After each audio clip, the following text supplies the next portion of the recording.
Last resort. Come here. Here comes Rashid for your viewing pleasure. KO. And after Final round. Fight.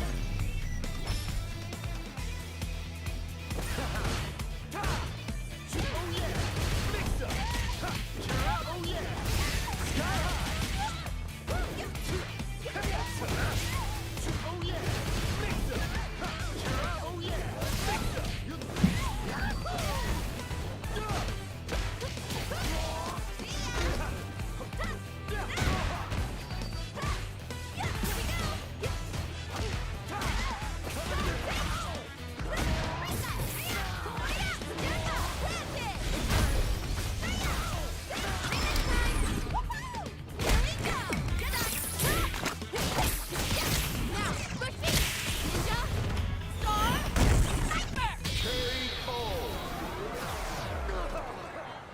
Kimberly wins.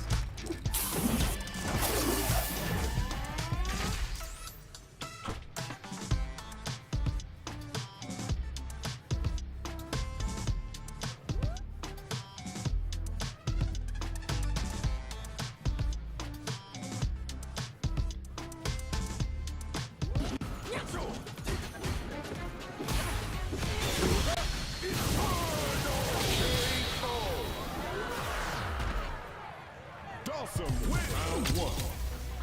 Fight.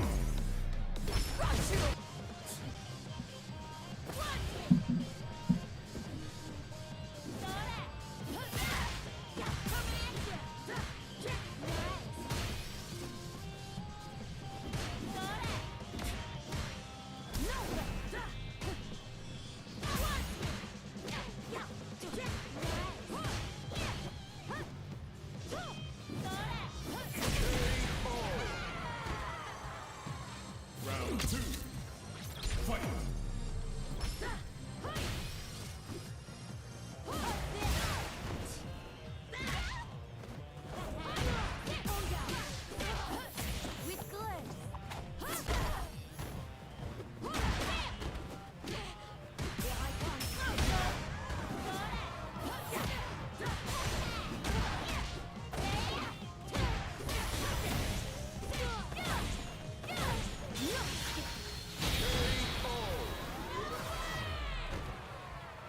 Manon wins. Round one. Fight.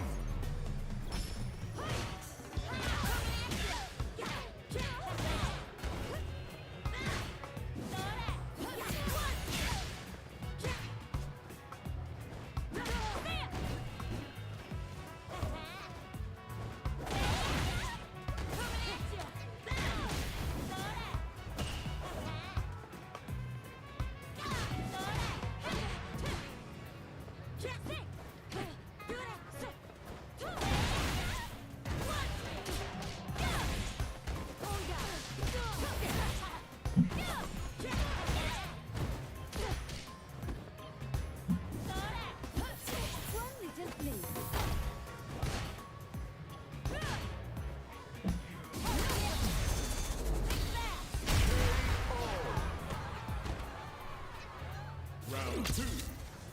Fight.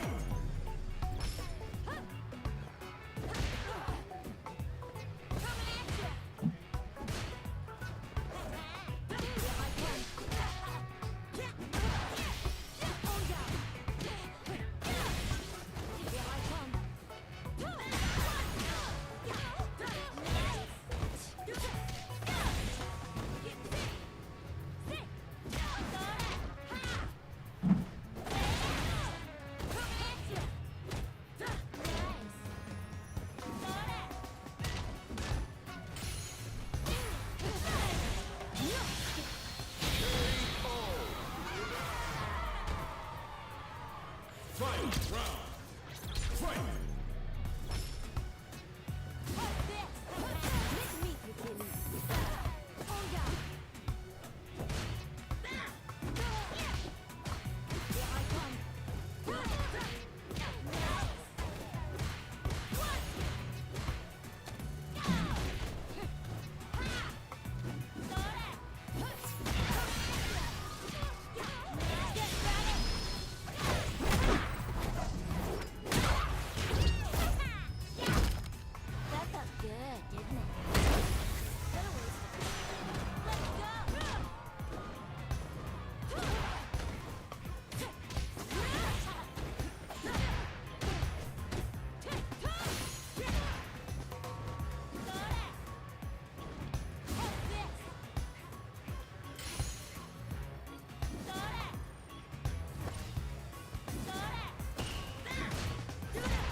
Round two.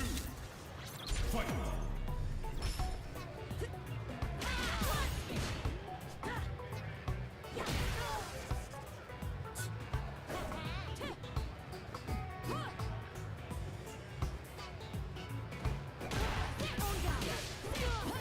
With grace.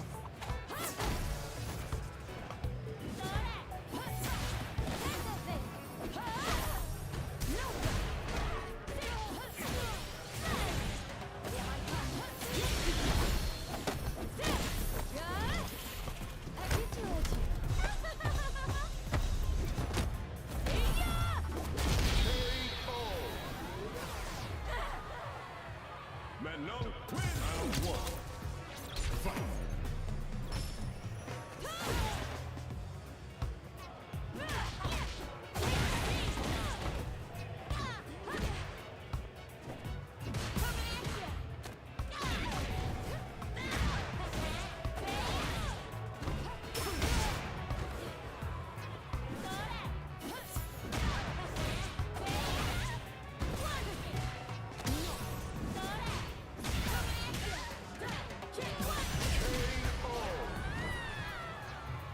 Round two. Fight.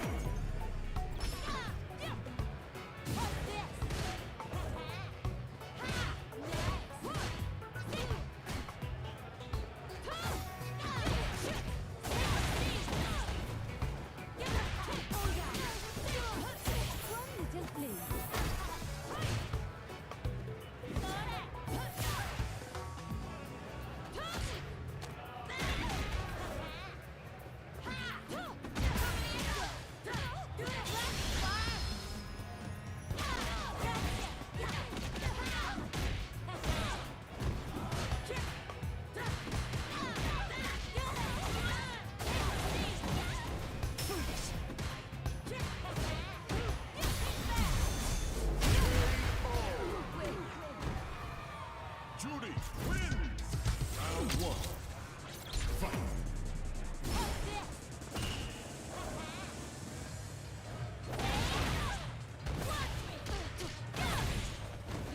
Just stay no vision. Here I come.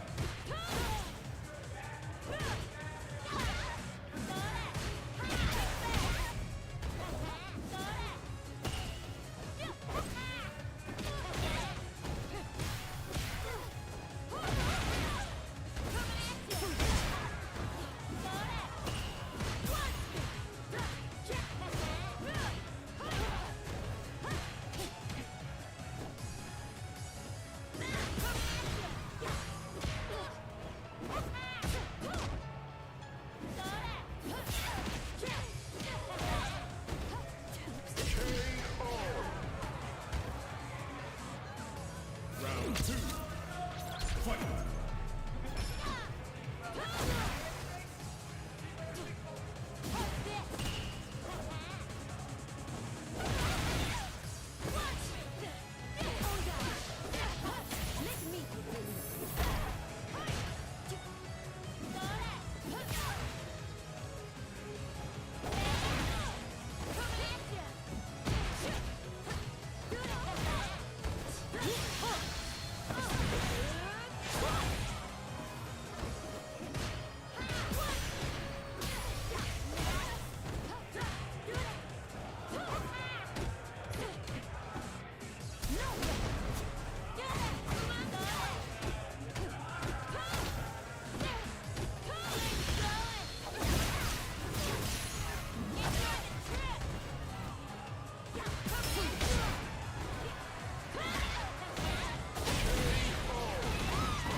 Okay, thanks for joining us. Those that are, those that may, in the future on the VOD. This is the Salon Series Weekly, I believe number 56. We're getting the bracket started right now. The illustrious Jacob Ryan is out there calling out the bracket matches as we speak. He'll be helped with Huge Biscuit, and if there's a need to deputize a bracket runner, Meiston, a.k.a. Ian, is available.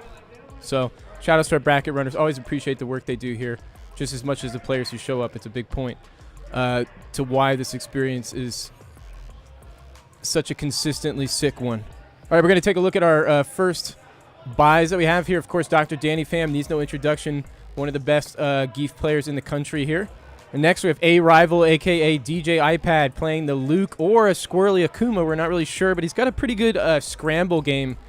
So it'll be interesting to see the matches that he gets tied up in, especially this round 2 match where he's probably going to face off against Sam. But Tariq has been cooking lately, I'm not going to lie, and I think that's actually what we see right now on the camera above me. So we'll tap into that match and watch Tariq versus Sam here very shortly. Let's just finish going down the roster here. K-Pop is the next buy that we have.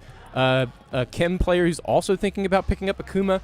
Probably a good character pick for them because they tend to play a strong footsies game and pick their engagements carefully, but they enjoy that diverse tool set to help mix up that offensive potential. Next, we have Dylan R., one of the stronger players in our local scene here. He is... 1 second, sorry. Just want to make sure that I got the right match. Anyways. Dylan plays Marissa. He's been playing some Bison. He's been playing some Ed. He's been thinking about going back to Ed now that the character has panned out a little bit more. It seems to be actually fairly strong. I think going into Season 2, people weren't so sure of that claim. Next is Raihan. Plays very solid JP. Used to be a Marissa player. We don't really see that character from them much anymore. And then finally, Jake Ryan, person who's calling the brackets right now. Appreciate his... very much so, his service to the Salon here. He plays a Squirrely Ken, also a good scramble player like DJ iPad. So, interesting to see. He's more of a coin flip. Am I going to mash or am I going to DP it? And he's just very good at hedging his bets in that high-risk situation. So, we're going to get into a match right now. Love seeing Sam and Tariq here. They're on, looks like, setup 4. And next door we have Fox and Dak Josh. Definitely want to see Sam and Tariq here. No disrespect to Fox and Dak Josh, of course. So, it looks like... oh, the name's correct.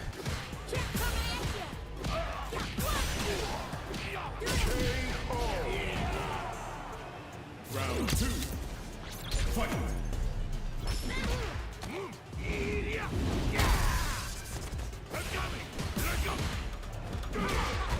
Okay. We are in. Sam on the left. The camera's being swapped. Mixed me real good. Let's see here. Tariq on the right. Tariq twice.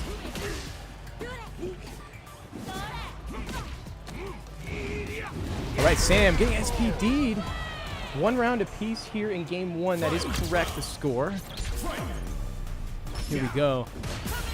Tariq has said he's thinking about switching to Classic. I'm not sure, but he might be sticking to the Modern. He's also talked about how he's invested in the Modern. He thinks it's going to be a payoff in the long term. So you see right there the reduced damage from the instant super there. It's a good chunk of damage, just not as much as Geef is going to pack. Tries to reset. Sam is ready, but he jumps backwards instead of neutral jumping. Doesn't find as big of a punish as he could. That's good for Tariq, who now has to fight out of this corner pressure. Nice air to air, and now just playing that contain game. The hop over was so clutch. Could have actually had a counter DI there. Tariq looking really nice. Sam has to burn the bar here in order to get his own drive gauge back, but Tariq has got plenty of resource to work with here. Oh, nice chat. And that's going to do it. Game 1 going to Sam.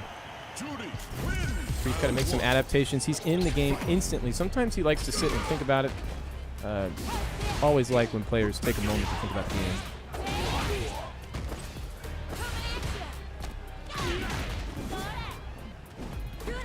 Oh, Tariq moves. I didn't realize he moved. Really big, strong start from Sam here. Finds the parry with the throw now. No anti-air. The body splash. Tried to reset again, but the tempo was a little off because of that weird whiff. Okay. Sam now moving to set point. This is the expected outcome, and we're going to see Raihan pull up on this setup next. But Tariq has shown us upsets before. He did play against Dylan R., one of our stronger players, in the recent quarterly and put Dylan down into losers. So Tariq has what it takes to upset the bracket seeding 100%. Sam is very dedicated to his training regimen, a very solid player. I think his weakness is more of the scramble situations. He's willing to let the DP rip when it starts to feel a little uncertain. And if somebody sniffs that out, it becomes a big problem. The strategy becomes I got to try and force a scramble. And characters like Geef are pretty strong in a scramble situation. Tariq could bring this back 1-1 here. Both players locked on level 3.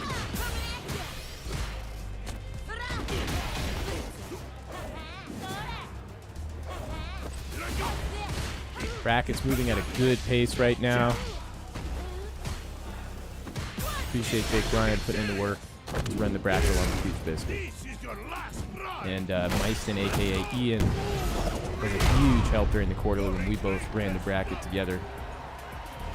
And 100 total people across 2 groups of 50. It's great. Okay, Plus Frames tries to get the air reset there, but he pulled the trigger in time. Perfect parry. Could be the start of something big. Sam does have the level 3. No doubt he's going to let it rock as soon as he can. The first conversion he gets. Now it's a critical art, but he gets scooped on the minus frames. Tariq coming back 1-1. Saw the hint of a smirk there, looking a little happy with himself. You have to be. And we're going to get into the final game of this match. Tariq taking a moment to hydrate. Sam's already locked in. He's ready to go. The thumbs up, if this were Street Fighter V Season 1, the thumbs up has been out. It has been out. I remember giving thumbs up in Street Fighter V. That was crazy. Here we go. Set point for both players. Big whiff on the stand light kick turns into a jump scare with that drive rush cancel. Tariq getting an early SPD. Another conversion. Goes for the reset. That was a huge walk forward delay. Great read on Tariq's part on Sam's defensive tendencies here. And Sam, and a bit of a scramble. And now we're moving to set point for Tariq. He's capable of the upsets, and this might be one right here, right now to start the bracket off tonight. Big DP. Sam showing that he needs to be respected. Tariq so patient in that neutral. He's just going for the stand light kick conversions. They've been paying dividends. Now, if Sam tightens it up, doesn't get caught out by these scrambling moments, like right there, caught him canceling off the whiff, it could go his way real quick, and he's going to close this one out with a powerful statement. Both players close to level 3, but not quite.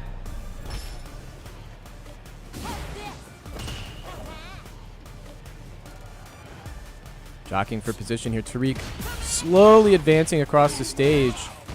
Now getting pushed back by that conversion from Sam. Early life lead here. Nice delay. Caught a button being pressed. Immediately cashes out to level 3. He does want to get that drive gauge back. However, this could put Tariq close to critical art. It's a scary threshold to leave a Geef player at. Big jump. Yeah, there's the instant. That's not going to do a ton of damage. The most significant part of this is the drive gauge damage. If he can force Sam into burnout, he's going to be looking pretty good, but it's an uphill battle right now. Yeah, good that he didn't cancel that stand light kick. He would have been too close to burnout himself. It's all about the meter at this stage of the set. Okay. Plus frames. Yeah, scoops him. Oh, he's one away. One full motion away. Woo! Catches him. No anti-air. Jumping back. No neutral jump delays. Into a throw. Trying to sniff out some opening. Tariq back to the wall. Oh, avoids it. You're dead. He puts up the fist bump before he even hit the ground. Sam was waiting for it. Shaking his head. He knows that that DI was a huge crack on his part. Totally unnecessary. We're going to slide over and take a look at one of these matches. See John playing against Stack Josh. So let's see what's going on over there. Nice job to Tariq making that comeback, making that upset happen. Love to see it. The bracket's moving at a significant pace here.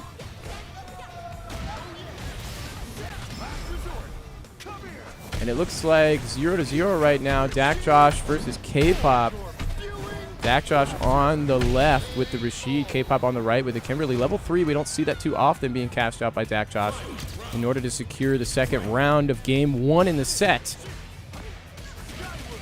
Dak Josh has been showing some remarkable improvement, like Raihan, actually. A player who has been ascending and seeding quite aggressively. Dak Josh has not ascending as aggressively, but the steady improvement is there, so he's been surprising us sometimes with some upsets. And you see this corner pressure is just so relentless. Good hold parry from K-Pop. Has to be very careful about being put into burnout at the corner situation, so that's smart meter management with the hold parry.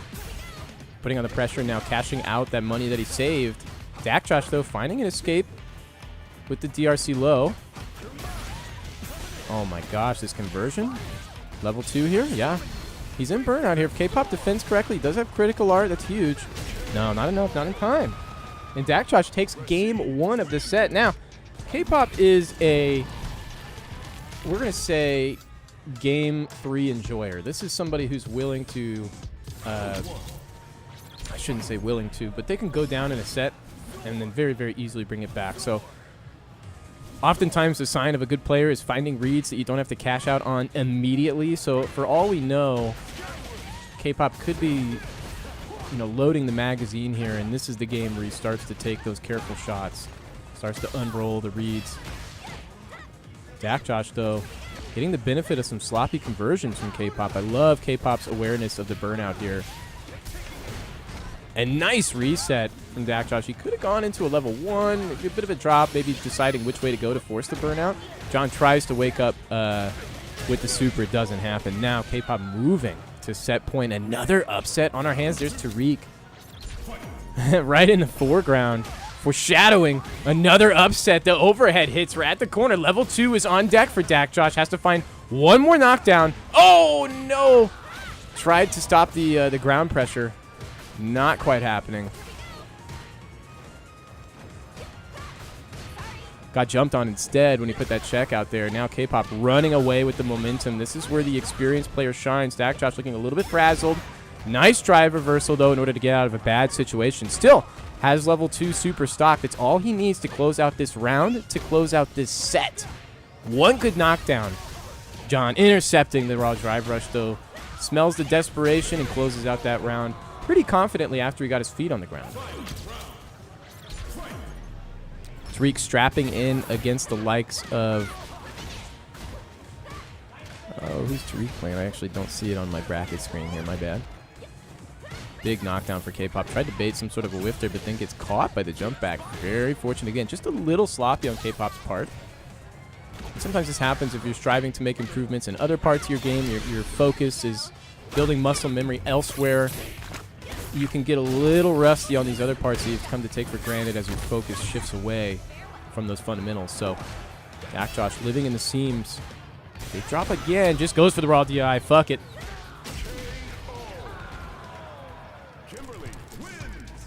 Sometimes John likes to take a moment. K-Pop likes to take a moment, think about the game in between. Think about the set in between games.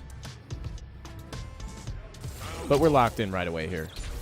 So looking very confident is K-Pop. Dak Josh, though, with a game on the board already. Oh, no. These execution errors. He's 0 for 2 on getting away with those. So hard to get away from him.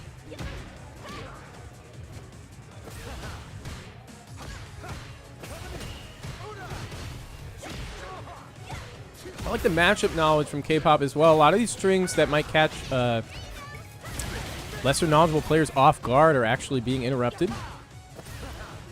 Low on drive gauge again. Dak Josh with that questionable DR puts him in a precarious situation. K-Pop willing to cash out entirely. Goes for the level 1. This should be enough with the minimum scaling. Yeah, and the can's going to do it now. Dak Josh getting a little sweaty here. Has to lock it in right now. Round 2, game 3. K-Pop now on set point when Dak Josh was there just a moment ago. Nice interruption. Okay, good anti-air. Not a lot of damage, but it sets up the level 2. He's going to cash that out early on in round 2. This is super meter efficient as long as the... Whoa! Goes right through it! Okay. Spacing out that stand forward. Has enough drive gauge to just go for a cancel on block. Now working on burnout against Dak Josh. Dak Josh has to be so careful here. Misses the raw DR, does John. Good sweep. Catching the approach again. Good challenge, though. Oh, there was no real punish there. Just caught Dak Josh trying to jump, perhaps. And the DI is looking a little desperate, but it does afford him a side switch. He has to lock it in right here, right now, and he doesn't. That's unfortunate as fuck. I'm so sorry, brother.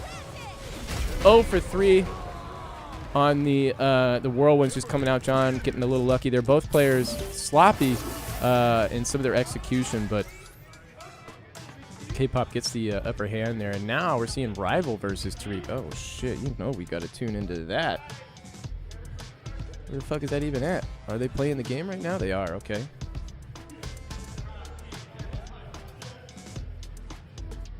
Tariq taking a moment to think about it. Rival up 1 game already. Round 1. Fight.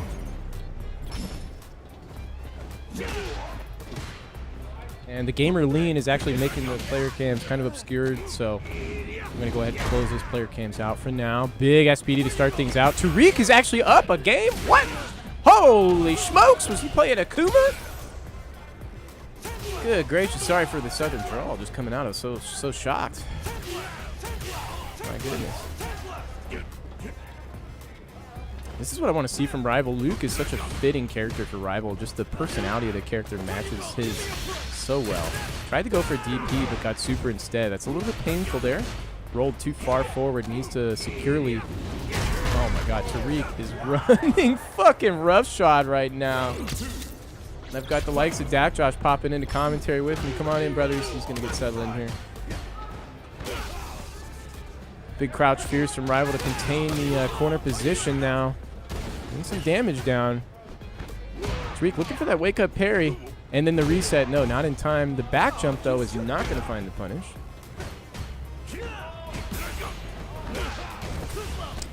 Oh, Huge life lead. Oh, beautiful.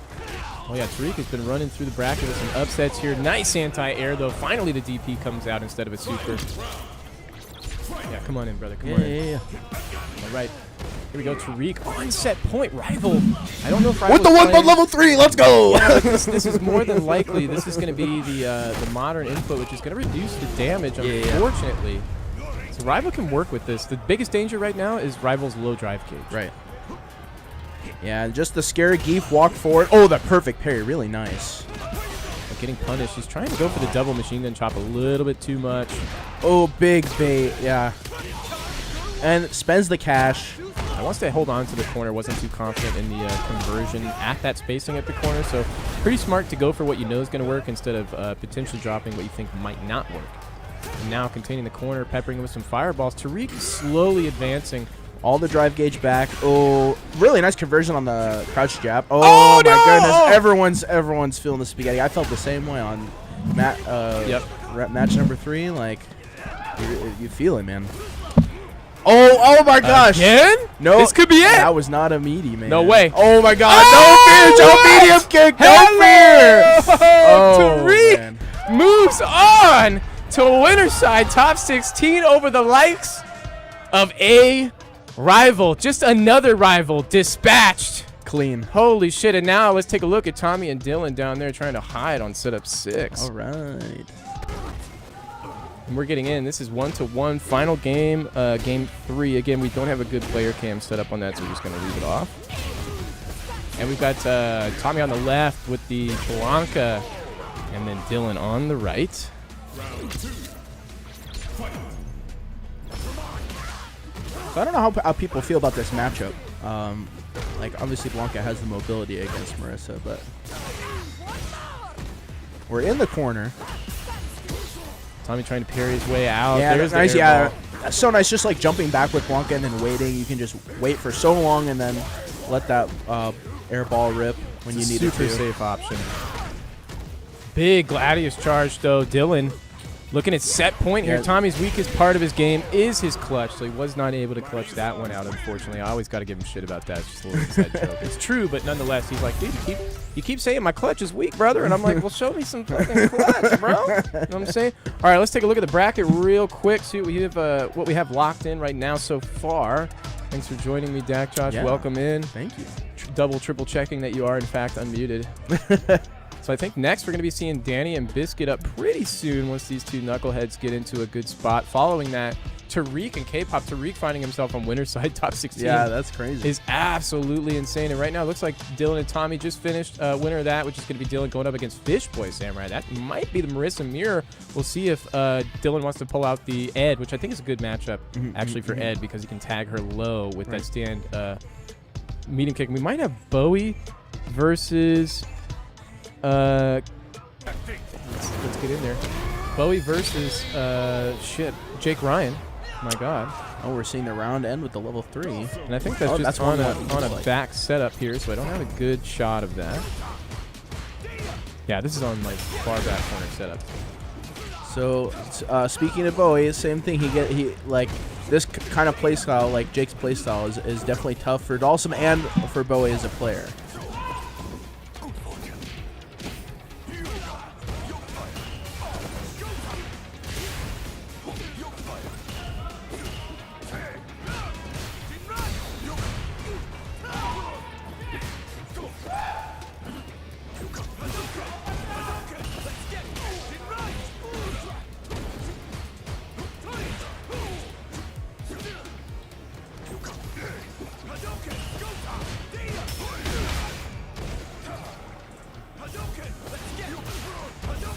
And now Jake Ryan fighting his way out of the corner, but the side switch from Bowie might actually put him into the corner here and close to burnout as well. Good check. Such patience from Bowie working his way out. Floating over the fireball. Oh, okay. So chooses to burn out. This is pretty bad if Jake can get in and get some chip. And you see Jake just waiting for that moment to strike. Bowie now has to fight against the clock of the burnout. If he can get that full drive gauge back, he's looking good. Yeah, just drifted into it.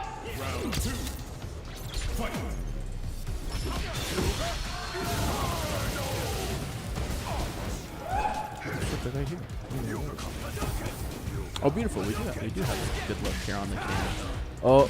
Oh, Jake. That was a reset or what? Okay, we're in the corner now.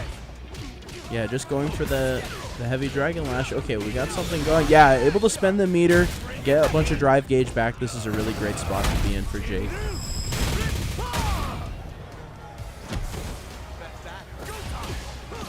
Nice conversion off the very far crouch medium punch, able to link into that crouch medium kick.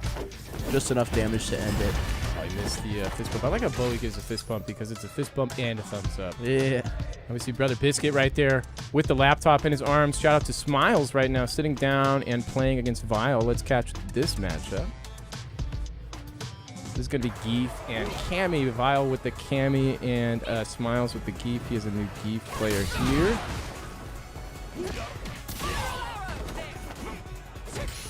And here we go. It is Vile on the right, Smiles on the left. Everyone back with full drive after being burned out. No fear drive impact. I do not know what that DP was, but it did not work out. Or is that's up 1 for Smiles. Right back into it. No breather. We love the no breather. See, okay, when I'm seeing Geef, like I just want to see that big man walking forward. That's all I want to see. So like when I see Geef just like being patient and holding down back, like I'm like, what's going on here? Like we need to see something going on. No fair. Okay, we get the drive rush, but just throwing out the unsafe target combo, probably not a wise decision there. Smiles is a newcomer to the Salon as well. He's here to get bullied and get good. Yeah, get washed to get clean. Oh yeah, oh yeah. Oh wow, nice reaction to the dive kick with the Odie Lariat. Dak getting tagged out by the likes of Jake Ryan. Thank you for your service, brothers. Always appreciate it. And it looks like Jake Ryan's tagging in on the microphone. We wish Dak Josh luck. Welcome in, brother. Welcome. Dude, have you seen Tariq? What the fuck did he eat before he got here? Yeah, Tariq has been gaming. He actually had some really strong. He had a strong performance at the quarterly as well, so not to be understated. Seeing him get back into the flow of things after his hiatus. is really refreshing. And, you know, more Geef gives us more exposure on how to fight all the different versions of this character, especially with having such a, you know, prominent Geef in the likes of Danny Pham. And we have that right on the screen as well, with Smiles trying to go for air SPD and then waking up with the level 3 Vile with some pretty safe Oki decisions. Able to get the level 3. You know, it's still not out of the woods yet. This is still a 1-0 lead for Smiles, right? So Vile has to get this game and then has to be able to close out one more as well. If anybody can do it from a huge life deficit, even with a pixel left, it's game. Oh my god. That's where it starts. The back throw is really where you can just really lose control of the entirety of the match, but it is not what is in the cards today. We're going to game 3 between these two, Smiles and Vile, to be duking it out. The back throw, the burnout, it was looking so bad in just half a second. This game can spin on a dime. Yeah, and I've been talking lately to Vile, because I played him a couple times in tournament, about his willingness to, you know, reversal. He really holsters the DP a lot, utilizing the stand roundhouse in neutral as well. You're seeing him start to use that button a little bit more. And, you know, trial by fire, you got to get used to pressing it to know when you're going to get hit and when it's going to work out. So that's what I like, because Vile on defense, it feels like really strong. The way he plays his footsies is pretty conservative. But when you're fighting against Geef and you don't have the right strings that are going to stop out his, you know, like, oh, I am going to win neutral, I've got armor here tools, it becomes pretty difficult. The dive kick is so difficult for him to deal with. Snapping that lariat right into the stun at the corner. He's speed running this round right now after getting 50 seconds deep into it. Full bar, though. Oh, the tap parry had the kill confirm right there. Just goes for the throw afterwards. Didn't believe. No cross cut. This is where it can all fall apart once again. All it takes is one throw in the challenge right there, but didn't go for the SPD. Vile committing to the down back, but not punished. And now on set point. A little less experienced, just his fundamentals, the combos are just not as put together. The decision making's not that bad. Yeah, it's just finding, when you get those opportunities, making the most out of them with the hit. That's a Danny classic right there. Stand light kick. Such a good button. Oh, no. This could be like the beginning of the end. Holy shit, it's 1-1. Yeah, this is where it can all fall apart. Hopney. That's one of the buttons that's actually really good against Hopney as well, because everything else is full profile. Stand roundhouse? Yeah, stand roundhouse. That's such a god. I'm so glad they brought that back. So cool. I hate that button. We're going to level 3 here? No, he's saving it for the kill. It's too much scaling. Yep, that's the only plus. Oh, he had the right read again. Where is it? Where's the CA? If you look for the drive, he went for it. Empty jumps. Bro, no! He does not know. He was close enough. Magneto hands. Did he, like, walk into the active frames or something? What the fuck was that? It's got mad reach, Red. Holy. It's got mad reach. Look at him laughing. It's got mad reach, Red. And dude, Danny in the back is like, yeah! I know. That was a little treat for him right there. The Red Cyclone. Oh, that turned my music off. I got Final Fantasy blaring in my ear. Final Fantasy. Okay, big conversion here at the corner. He's going to burn the level 3 just to get his own drive gauge back mostly. The damage is nice, too. Yeah, you'll get that 1 bar back at the end of this round anyways. And, you know, spend it early and often is what I often like to say here. And 50% off your Geef definitely feels good, especially with the, you know, miraculous comeback that Smiles have been having to make. He's got no level 3 to save him either. Yeah, exactly. He's got no bar. He's got this is a battle of attrition. It's over, brother. And there's not really a fireball you can go through. Pack this man up. Yeah, you're done for the level 2, no level 1 as well, and just got strung up by the superior Cammy gameplay. I like the little head nod at the end. They're like, yeah. You know, you came close. You got closer than you thought you would, right? That was nice. Yeah, and I like that Vile been coming here.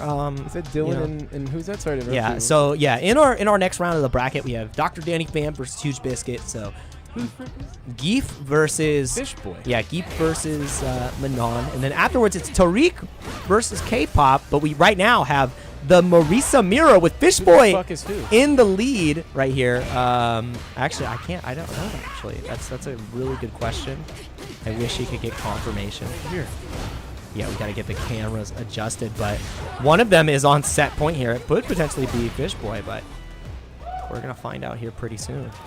Dylan's on the right, Fishboy's on the left. We got lucky the first time. All right, awesome. So that means Fishboy's on set point in the mirror? Fishboy's on set point. Do you think he went Ed first and then switched to Marissa? I don't think so. No, I think you played this mirror match. But the drop Nice. right there, he's not going to be able to kill, but this level 3 is going to be massive because it's going to give him that much more burnout time evading, like getting rid of that. And now you're one touch away, but the Oki isn't great. You can drive burst light click, but you don't have any drive gauge. And the trade, that is Fishboy sending Dylan to losers. What the fuck is going on in this bracket tonight, dude? Big TO seating, man. Holy shit. It's just upsets on upsets. Fishboy making it out one of these Fridays where, I mean, rarely was he able to just from the work schedule like many other people. And now coming through, I think every time he's come through, he just cleans up as well. He does incredibly well, you know, really strong Marisa. And I don't really have much experience on how the mirror goes because you don't get to see it that often anymore, especially with a lot of Marisa players have been transitioning over to Bison.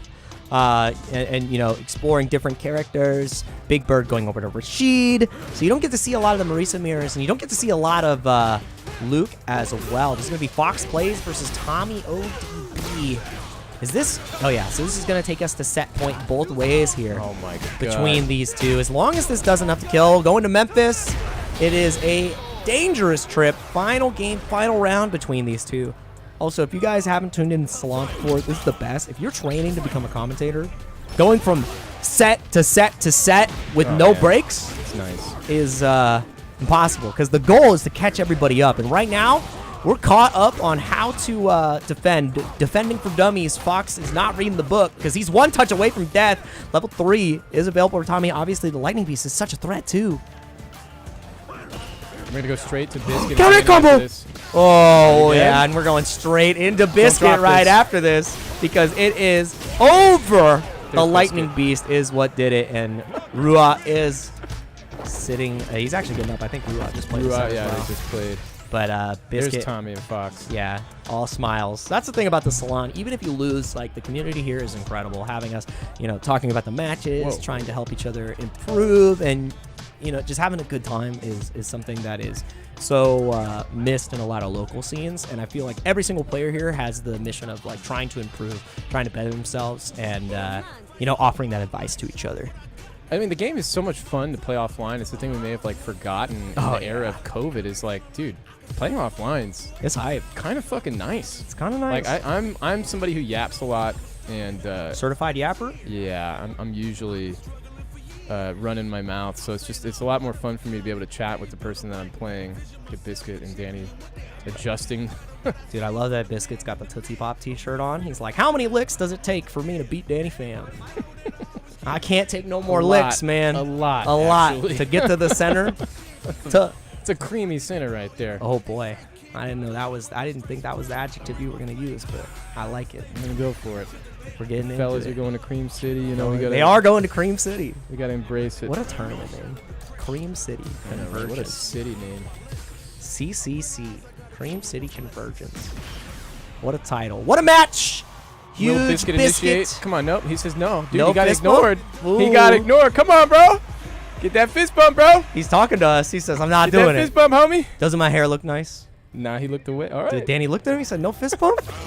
All right.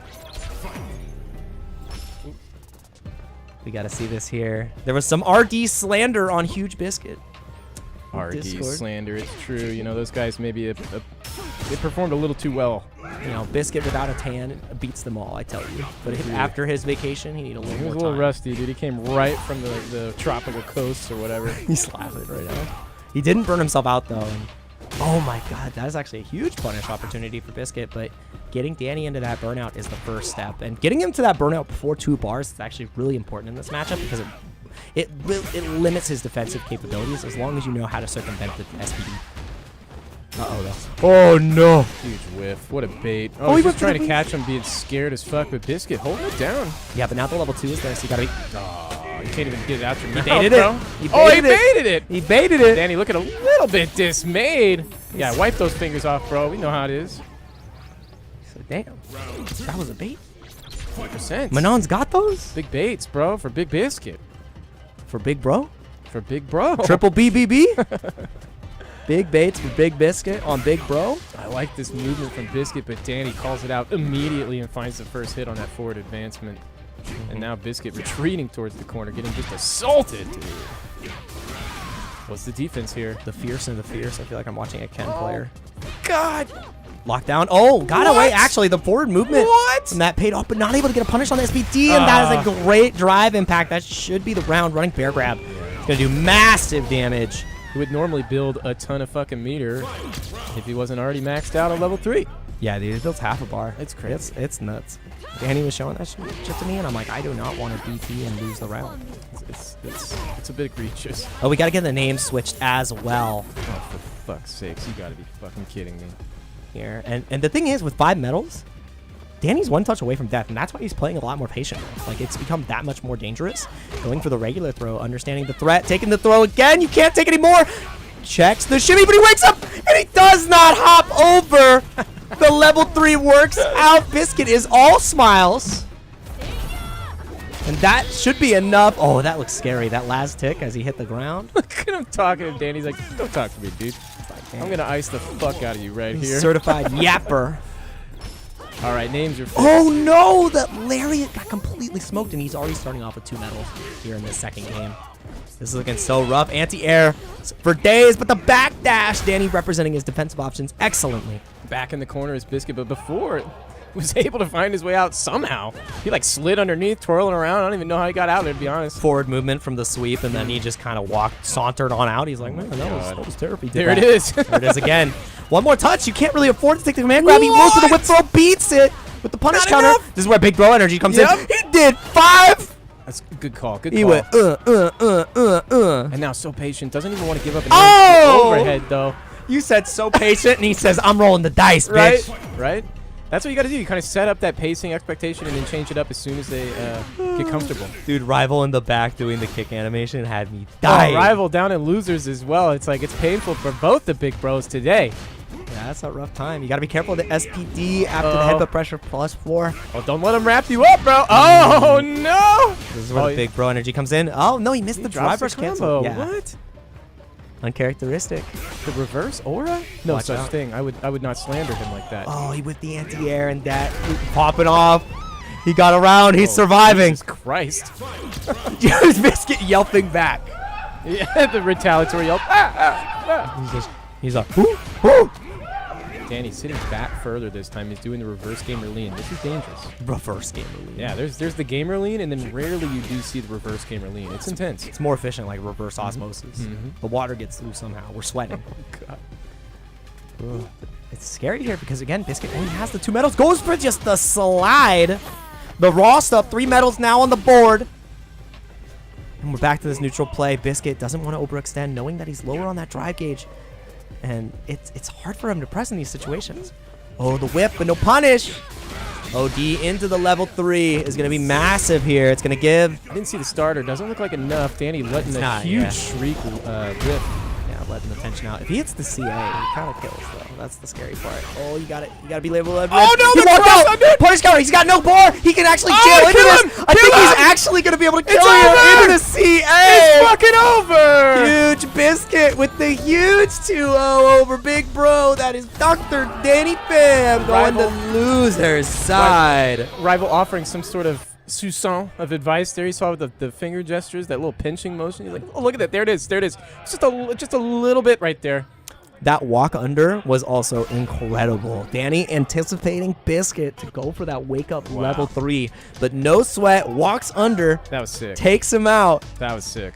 and Danny is now in the loser side of things, which Biscuit means on the top of winner side top 8, and on the bottom top. Fish Boy Samurai Fish Boy? waiting for the winner of myself and Raihan. Oh my God. But next up, we should have Tariq versus K-pop coming up, which is going to be a banger match. Hey. More Geef. You guys got to play on set of 5. Set of 5, fellas. Damn. Can they hear us? Set of 5. This is God speaking. Yeah. Set of 5, fellas. Anyways, what is it going to be? Tariq and K-pop. Oh my God, Tariq, please. I mean, K-pop, you got to help us out here. He's running rough shot through the bracket. Set of 5.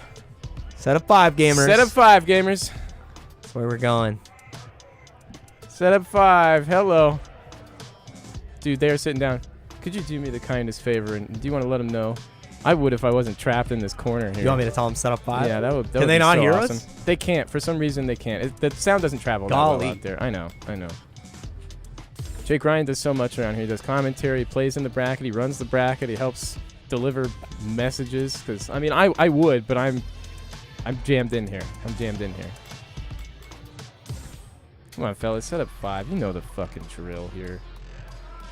Let's take a look at the losers bracket. What the hell is going on down here? Looks like Bowie's playing Ultra Dean. Is that a Doll Sim mirror? Dude, is that going on right now? Okay, excellent, excellent. Biscuit's gonna tag in. The sim mirror. We have two doll sims here. Dean and Bowie. Pardon my French, but what the fuck? Pardon the French, dude. It is. Dean and Bowie.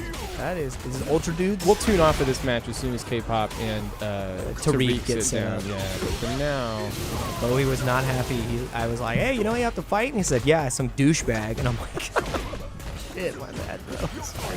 wait, I hope this is the correct good, Danny. name orientation. Yeah. Can't tell via costumes or colors. Danny, you want to commentate? Yeah, here. He can swap. He can swap in now because I However gotta you get guys ready for decide, my I'm match. gonna mute real quick.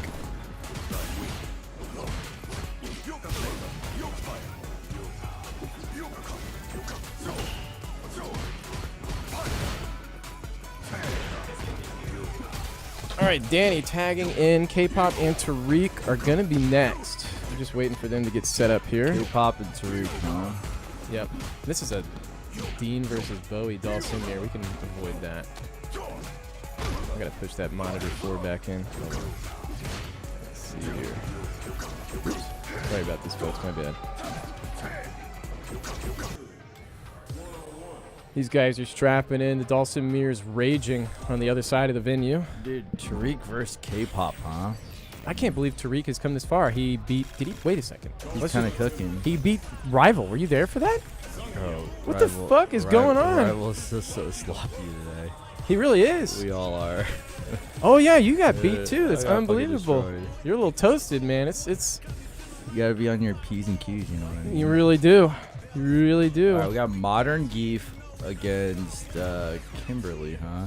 K-pop's very familiar with this matchup, but I don't know if he's ready for the Modern matchup, you know? Yeah, you know, with the way Tariq is playing, I haven't seen really the benefit of Modern yet, so I don't think it should be that different aside from him just taking less damage, honestly. Aside from John taking less damage from the supers. All right, John starts off with a fucking sweep. Interesting. No anti-air. Tariq loves that stand light kick into stand medium punch. That's his new shit. Surprised he doesn't do the crouch medium punch into hell stab. Right. It's kind of like a better A bit of a mix. better button, yep. Yeah. Nice backdash there. John's so ready. Corner. He has like one perfect parry guess here. There it is. Burnout. Yep. Yeah. No super. Oh, Okay. Little Lucker Dog SPD. Little party time here. John was thinking Oh, SPD. GG's. Yeah, just confirms the hold. I think he's still alive. 100%, but how are you going to come back from this? Oh, no. Oh my god, the freaking squirrely setup, dude. Random sweep. We love it. Oh, no. If he gets full bar, he can still, okay. He can still do this. Oh okay. my god. Oh, No, shit. not like No, that. no, no, Was that modern? the motion? No, not modern, dude. Bro, come on. Okay, all right. If all it's for right. kill, you should always try to do the fucking motion. I know, right? It's just that's kind of a big detriment right now. Is it doesn't feel like he has the motions on lock. Yep. Tariq loving that stand like it, huh? It's this new shiny toy. Corner Such a game good now. button. They just gave Geef a medium on his light. Well, oh, nice whip punish. He loves to Yeah, reset after he- the double chop, but I like this side switch for him. It is kind of like a good mix-up, honestly. Actually, you can confirm the jump. Yeah. Okay, is John going to spin here? He is. Wants to put him in a burnout. Tariq up the first round is just throwing me off. Every time Tariq is winning, I'm always so, like, Tariq's kind of shocked. cooking, dude. Yeah, it's crazy. His decision-making's not too bad, actually. Yeah, he's gotten a lot better. All right, plus on the knee there, and It's then just goes for SPD. The conversions and such, the cleanness on Oki, it's just not there yet. It's not quite well put together. Something that modern Geek players don't do is whip punish SPD. If I was like Right. playing modern Geek, that'd be So like right. the main benefit to using it. That's like almost exclusively Yeah. aside from this big scoop right here. But he could have done that through the reversal window on the block stun. So Okay, here it is. Level 1 from John, though. Oh my god, he commits to 2 chops and he presses a button after. John has a huge breath of relief there. Fucking 1-1 or 1 round apiece. Tariq's cutting it close. Super close. What's he doing this far in the bracket? This is fucking top 16, bro. What the fuck? He's doing good. If he makes it further than you on winner's side, this is actually sacrilege. John has to hold it down. Oh my god, especially being well versed in the Geek matchup. Oh, Allegedly. precisely. Oh, burnout. Burnout and almost burnout. Yeah, he has. Burnout. Yeah, take him to the corner. No, the modern geef wake up SPD. No anti-air from John. John needs an anti-air Tatsu in that range. Yeah. Oh, no. Dude, just getting caught off guard is sending the Oh my mental God, stack. No, he burned himself out. That's not good, bro. Keep coming out. He needs a fat reset here. Another grab, another grab. No. Another grab, another grab. Keep it coming. Ah! Oh my God, Tariq fucking cooking, dude. The decision making is on point. And trying to throw geef enough to provoke a shimmy is also dangerous for the person shimmying because you can get fucking scooped. You 100% can. So it's like you almost want to lure the player into doing a shimmy so you can just tag the rest. I mean, he's got a great 4-frame low short, that true chains. I mean, it's just... Oh man, Tariq fucking fighting for his life out here, dude. He's taking a drink, a break, he's thinking about it. John's locked in, ready to go. John very comfortable fighting from behind, so now Tariq has to find a way to calm his nerves and just lock in. He's got to be comfortable letting one game slip through and be looking for more of the short-range adaptation instead of worrying about winning the game in the long term. All right, John gets an immediate hit. Looks for backdash there. Still showing backdash. Oh, no anti-air from Tariq. John's going to be maybe trying to go for meaties more, seeing so many backdashes. It just opens up the perfect parry opportunity to Tariq. Playing this neutral game here. Tariq needs to do random sweep. Yeah, there it is. Ooh, nice little tech there. Yeah, he's mixing up his defense quite nicely. This is crazy. Oh my God, what's he get off this? Okay, hell stab into lariat. Messes up his meaty. Messes up his... Uh-oh, the scramble SPD. situation. I like that. Don't deal with the mix-up. You're already in burnout. I like him just standing in neutral and trying to time the John has to chop. grab him a shit ton. He's not going to attack.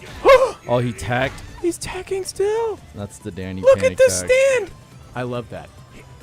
Oh my God, Tariq is cooking everybody today. It's just the scrambles are oh my God, not like this. There's the meat What? we're looking Oh for. The my reset, was that real? Did you see that? No, John could have pressed the button there. Okay. Yeah, John tried to jump out. Holy shit. What an interesting little mix-up.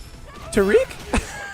What? The issue is, like, when you do headbutt like that and someone's already fucking holding up, you don't get anything out of it. Right. but It's too slow. it still worked out for him. All right, getting tagged up in the corner here, but just one mixed way. Is level 3 going to come out eventually? Not yet. Side switch is good. What was that? Maybe a backdash again. Yeah. Oh my God. Oh my God. The reset. Threading the needle. These resets are just throwing the mental stack. Oh my God. All right. He's a level 3 away from This is losing, set bro. fucking point, dude. He's going for it. Oh, he my could God, punish that. He could have killed. No! Oh, Oh, my he God. fucking Let's did go, it! Tariq. No Tariq's way! Making it far against Biscuit next. You can't be serious right oh my now. God. Holy Is Nice shit! and stuff done playing? I think I played the winner. Oh, I forgot. Yeah, you're down here. Yeah, you play Schnoiz and Have they played Tommy. yet? Where are they? Let me see where they're at. Yeah. Oh, they're playing right now. Let's take a look. I can't tell who's... The camera's a little fucked up. yeah. Schneis is up. Okay. The names are backwards now. They're correct. Schnoiz on the left, Tommy on the right. Tommy on set point right now, actually. Tommy. Oh, Tommy's ahead? Tommy's been clutching it out here. Oh, that nice huge, stagger, huge, though. huge, huge. Oh my Good God, challenge. huge, He's choking huge. a little bit, but just at the right times, I guess. Dude, Tommy on the come up this week, too. This is insane. Everyone's fucking cooking. Okay, what's going to do to Negative, minus frames? negative. Yeah. But he knows. He knows he maybe can Oh do my a lot. God. GG's. All right, I gotta go. Holy shit. Thank you for your service, Danny. It looks like Raihan and Jake are popping out. I'm just going to go quickly run over and fix that monitor right there, so I'll be right back.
Okay, we're going to get into this. This is Raihan versus Jake Ryan.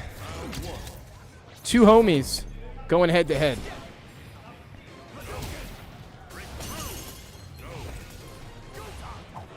Dak Josh, you're welcome to join me on commentary. All right, we're going to get started here. Big raw drive rush here from Jake Ryan, trying to start the pressure, but Raihan fighting his way out of the corner very confidently here.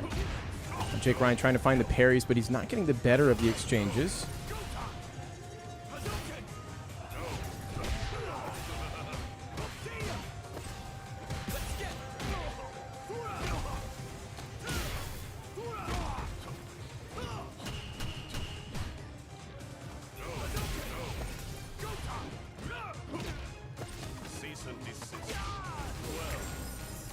Both of these players getting fairly even. Jake Ryan, one good conversion. That was almost it away. Here we go. Now he's going to get it started. No.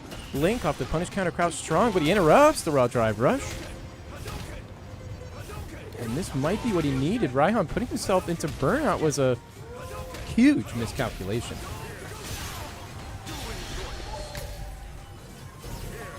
Level 2's out. This is a tough spot to be in. And Jake Ryan found themselves in burnout suddenly.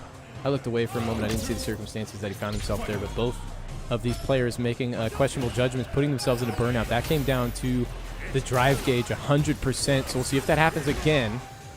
Raihan looking to establish an early life lead, but and is successful in doing so. Jake Ryan was mounting the pressure, but getting a little bit deflected here. He's burning a lot of his drive gauge to force his way in, but the backdash is going to give him a nice challenge to get out of the corner right now. Getting to mid-screen. Jake Ryan is just jamming his way inside. Stand roundhouse. All right, take it away, Dak Josh. I got to slide out for just a second. So, of course, the two rivals. Jake with a great corner position, but very low on health, so this is pretty spooky. Oh, big whiff. I don't think that's enough to kill. I think that's going to put Raihan in burnout. Yep, the CA definitely enough. Now it's extra scary. Jake Ryan has a bunch of meter. Oh, no fear with the low. Wow, really snuck that one in there. Risking it all. Now Raihan's up one. Just the safe fireball pressure after the Jinrai knockdown. Raihan able to set up the portal. Fake fireball. Jake Ryan doing a good job walking forward to take the space. It can be really awkward trying to approach against JP. Just the spikes. Oh, really nice perfect parry. Again, able to reset the screen. Oh, really sneaky teleport after the fake fireball. Okay, we're into the corner. We got the throw. Tried for the portal, but did not get it in here. Raihan allegedly reacted with the drive reversal. That's what I'm hearing anyway. Oh, big whiff punish. Really nice reaction on the Jinrai, or the Dragon Lash. Really nice. Raihan really going for a lot of the fake ghosts, but not really capitalizing, like looking for what Jake Ryan's going to do next. Able to stop the run stop. Is this enough damage? Probably not. Yeah, not quite.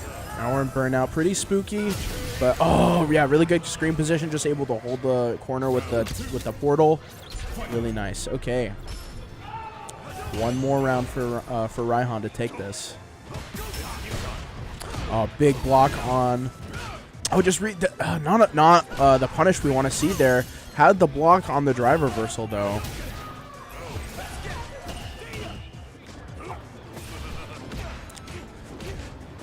Oh, just chipping away with the crouch medium kicks. Oh, pressed in between the light string into light Jinrai. Raihan just slowly getting chipped away from the drive gauge. Oh, able to see the drive rush coming. Now we have a big momentum swing. Oh, tried to teleport out of the corner. Jake Ryan was ready, but now he's burned out.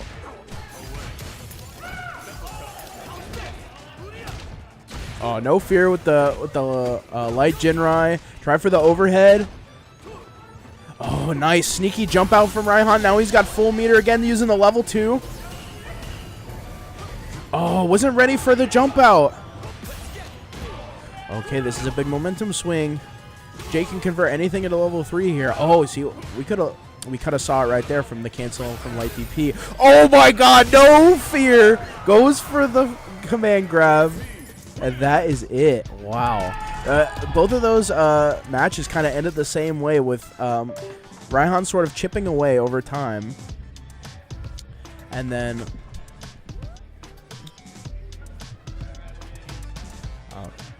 Jake Ryan reflecting on his loss there. What I was saying was Raihan was sort of chipping away that whole time during the round, and then at the very end just got in a quick sneaky risk, like got the sweep and that last little bit of health from Jake, and then in that last round the sneaky OD command grab. And now we're on to losers. I believe this is Danny and Tommy ODB. So Tommy able to move on from his victory against Schnois, I believe. And Danny sent to losers by Biscuit, which was a super hype match to watch. Oh, big OD command grab. That was not enough. Danny egging him on with the hooting and hollering. Not sure what Tommy's looking for. Oh, was not ready for that jump. No fear from Danny. Just sneaks in the light command grab.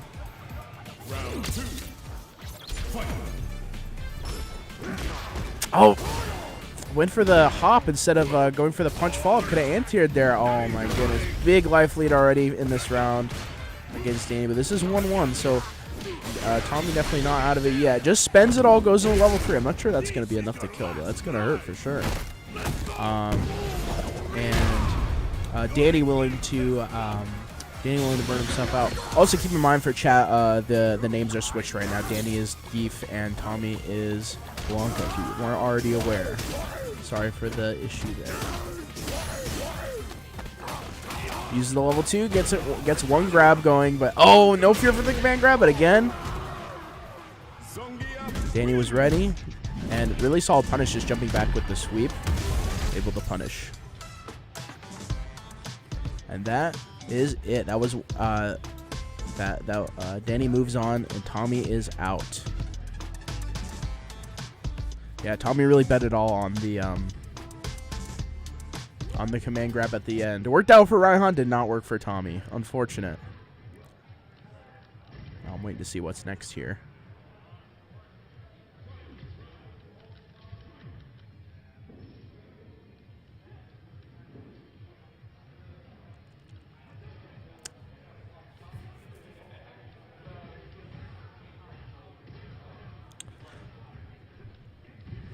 Waiting for Red to return to give us a new match to check out here. I think up next we're going to see Jake Ryan and A Rival. That looks like what we have on the setup here. Yep. Okay, we got the first game. It is 1-1 in the rounds. A Rival with a full stick of butter to spend here, but not able to respond to the drive impact. Oh, Jake Ryan. Okay, I was going to say didn't have enough to kill there, but able to take game 1. Drive rush jab right from the start. Oh, nice. Sniffs out the parry after the drive rush.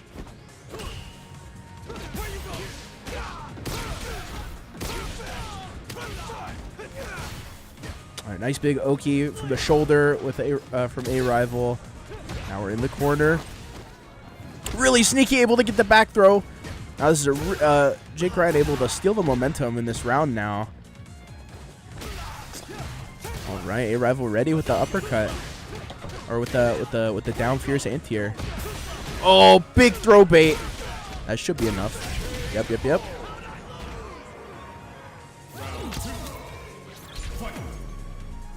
A Rival with the leg up here. Jake Ryan a little more comfortable. Yeah, able to really sneak in the throws after drive rush here against A Rival. A Rival's been known for the parry. No conversion on that normal. Jake Ryan sitting pretty, up 1.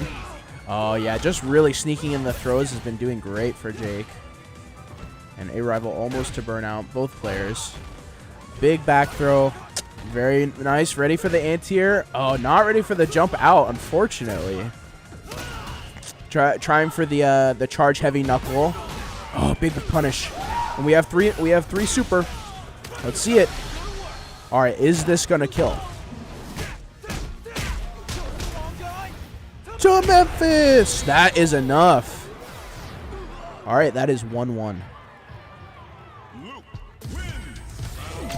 This is a hype match for sure. I can tell people in the crowd are getting pretty excited. Oh, I don't think that's what A-Rival wanted. Could be pretty bad for that drive gauge deficit throughout the whole round. Oh, big jump. Perfect parry jump. After the fireball, takes him straight to the corner. That's Ken Masters for you. Big bait!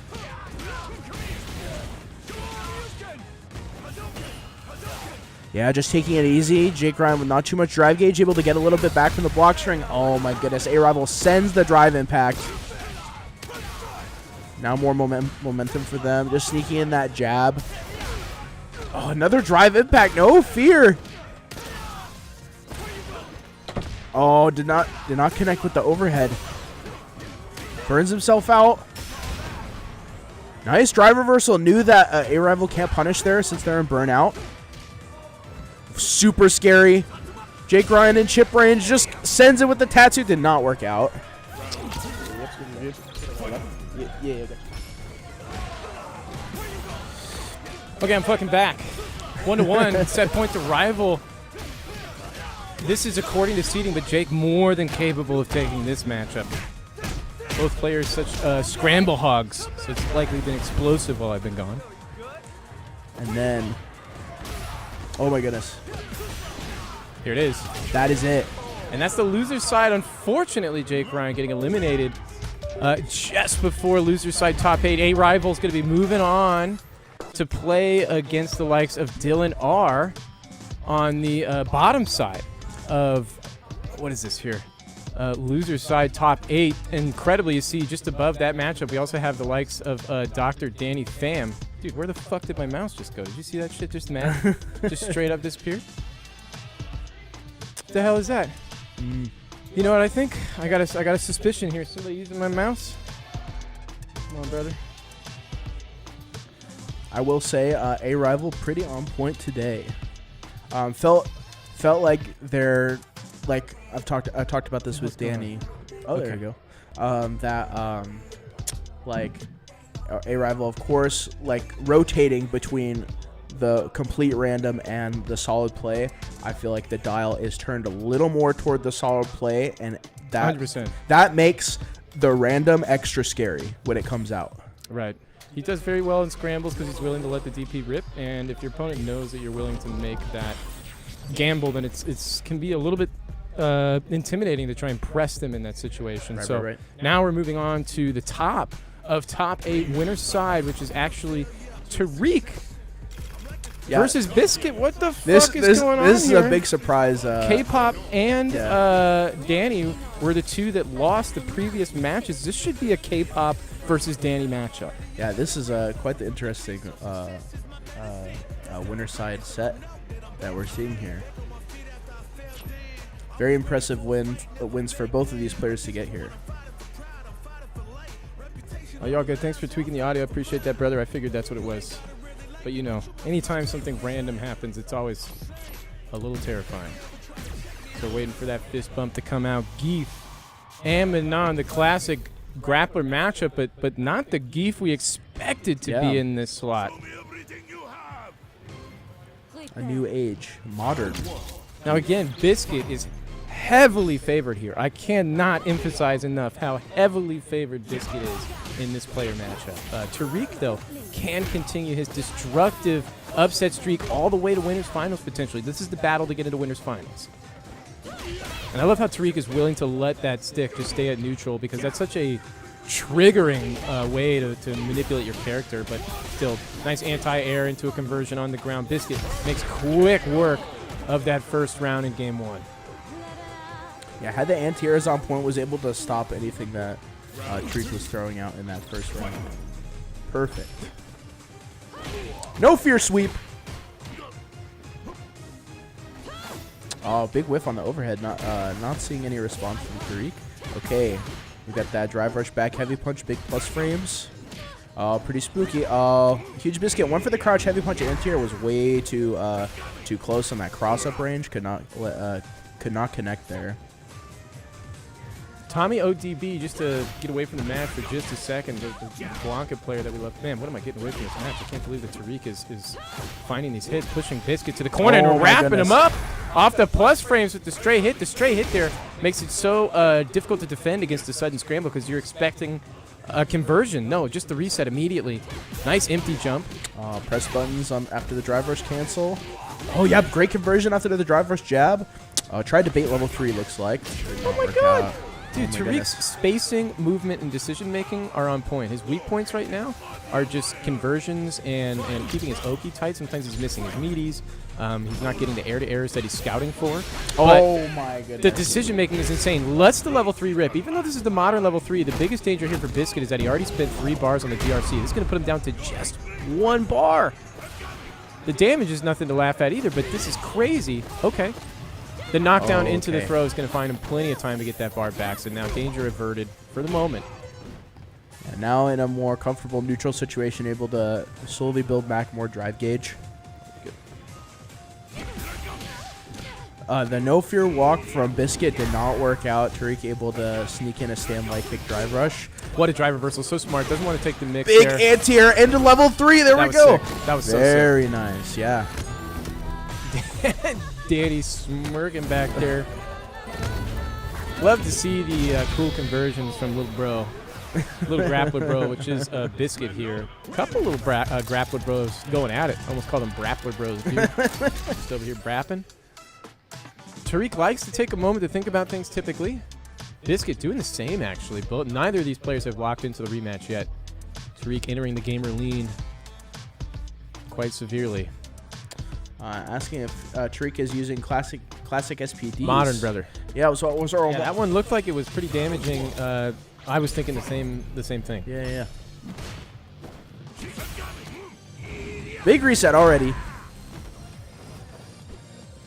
Dude, the double dash, looking for that stand light kick. Tariq is on point right now. Biscuit is actually 1 game up, but he was almost 1 game down. Really? Oh, What? Bo came in here with the hacks? What is going on? Oh no, he had all day to DI that, but he was just on autopilot. He's been doing the double big chop reset. and the reset. And now he's burned out. And now Biscuit's starting to run away with it. And this is Tariq's weak point right now is the scramble situation. Because before I mentioned that the meaties are just not as tight, the setups are not as tight, so getting into a scramble situation, the looseness is going to kill you. What an air though. Finding the exit, and if he gets all of his drive gauge back, what is going on? Doesn't even need it. Oh my lord. Unbelievable. Tariq getting the first round in game 2, making a statement. Both players close to level 3 here. Biscuit with a big smile on his face starting that round.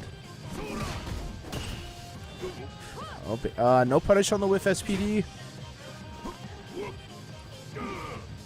Tariq whiffing a whole lot of buttons, but we're not seeing a big response from Biscuit. That Hail Mary overhead did not work out. Not a ton of damage. You're just such a big body dude. You gotta be fucking kidding me. Tariq has been milking the back dashes now. That would have been more damage if it wasn't modern. Oh, he was ready. Biscuit usually pretty good at being ready for the DIs, to be honest with you. And he's going to cash out to force the burnout, also get his own drive gauge back. And lastly, this is a really meter-efficient spin here. If this turns into a slugfest, Biscuit has an opportunity to build a lot of super bar before the final round. Oh, yeah, tried to bait, doing that throw after a drive rush to try and bait something from Tariq. Tariq, though, couple conversions away, has the critical art. Oh my god. Big whiff. Uh-oh.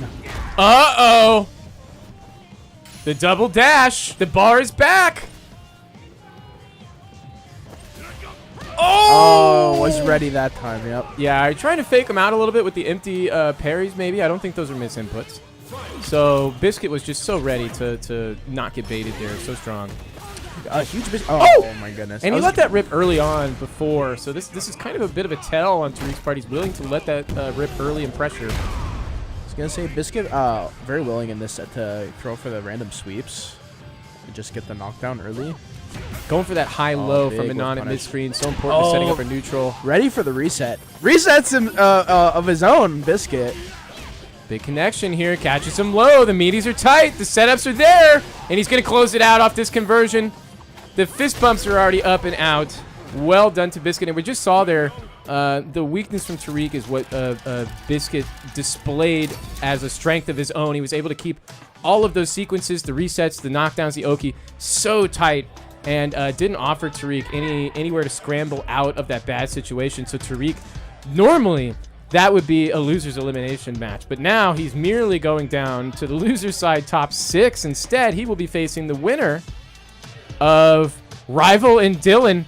Both of these players have an axe to grind against Tariq. So Dylan's going to get his run back from the quarterly. Rival's going to get his run back from actually earlier in this bracket. He was eliminated from winner's side by Tariq. But first, we have Raihan and somebody else stepping up to the plate. I actually don't know who that is. That's Fishboy Samurai. That's why I don't recognize him. Doesn't make it out here as often as he would like. But now tonight, he had an upset sending Dylan to the loser's side. So it's crazy.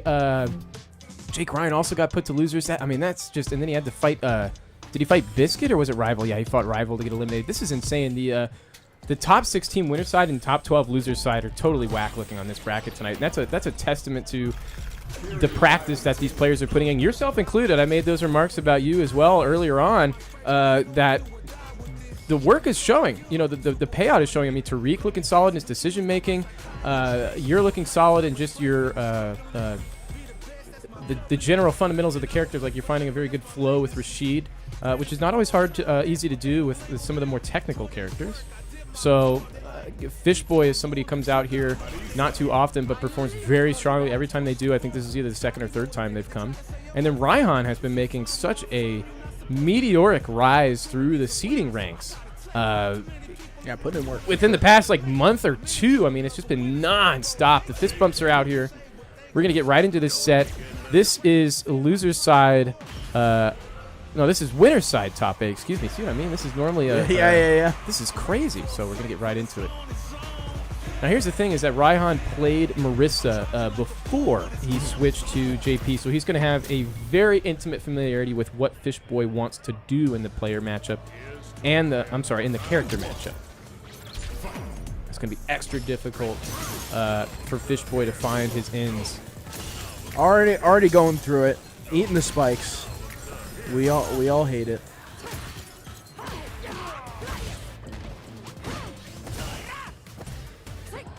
Parrying the Gladius, seeing it. Very smart. All right, yeah. Raihan always with able to get the drive reversal when you see the drive rush cancel. Really nice. Gets momentum back. Oh yeah, nice sneaking out of the corner with the portal teleport. Jump back light kick just to avoid any scramble there. Oh, the burnout though. He's getting chased down by the burned out Fishboy. Has a huge life lead here. Raihan's got to find his way out of this bad situation. Not in time though. That fake ghost did not work out for him. Right, round 2.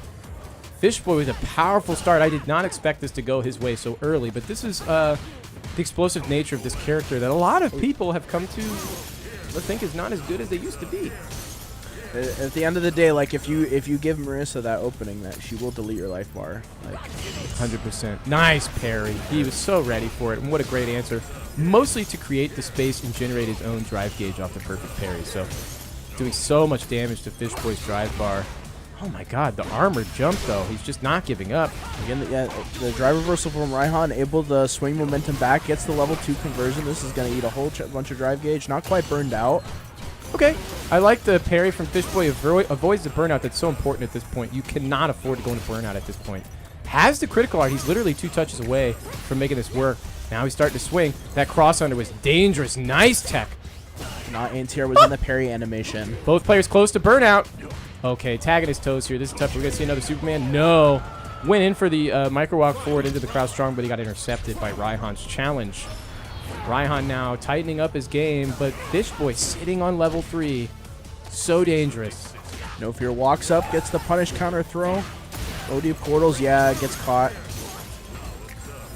Close to burnout is Raihan. If Fishboy manages to force the issue, this could be dangerous. Oh, but he gets caught instead. The back throw is crucial for the rest of this game here. Gets all that space and immediately puts it to use, finding that advancement. Gets to level 3, but doesn't convert. He drops it. Uh-oh.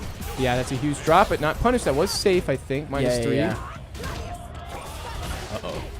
Is he going to burn out? I mean, is he going to use it? No, smart. Too much scaling. Goes for the SPD. This is huge. Not great Oki off of this after the recent nerf. But at the corner, it's still dangerous. still Holy burned out. shit. What a shimmy. Trying again. Nice check low, though. The DI's going to find it. The CA's going to kill him. Game 1 is going to go to Fishboy. What the hell is going on in this bracket right now? Raihan is 3rd seed. Fishboy is, you know, he's at a respectable placement, but this is insane right now. This is a very exciting match. Bro, you killed me. I feel like it's a very exciting match. No, I'm just in awe of watching. Like, We're in awe. I like that. Just No. stupefied. Yep. I got Because- you. Raihan will always take the patient route to his detriment, it seems. Right. He does play that defensive game.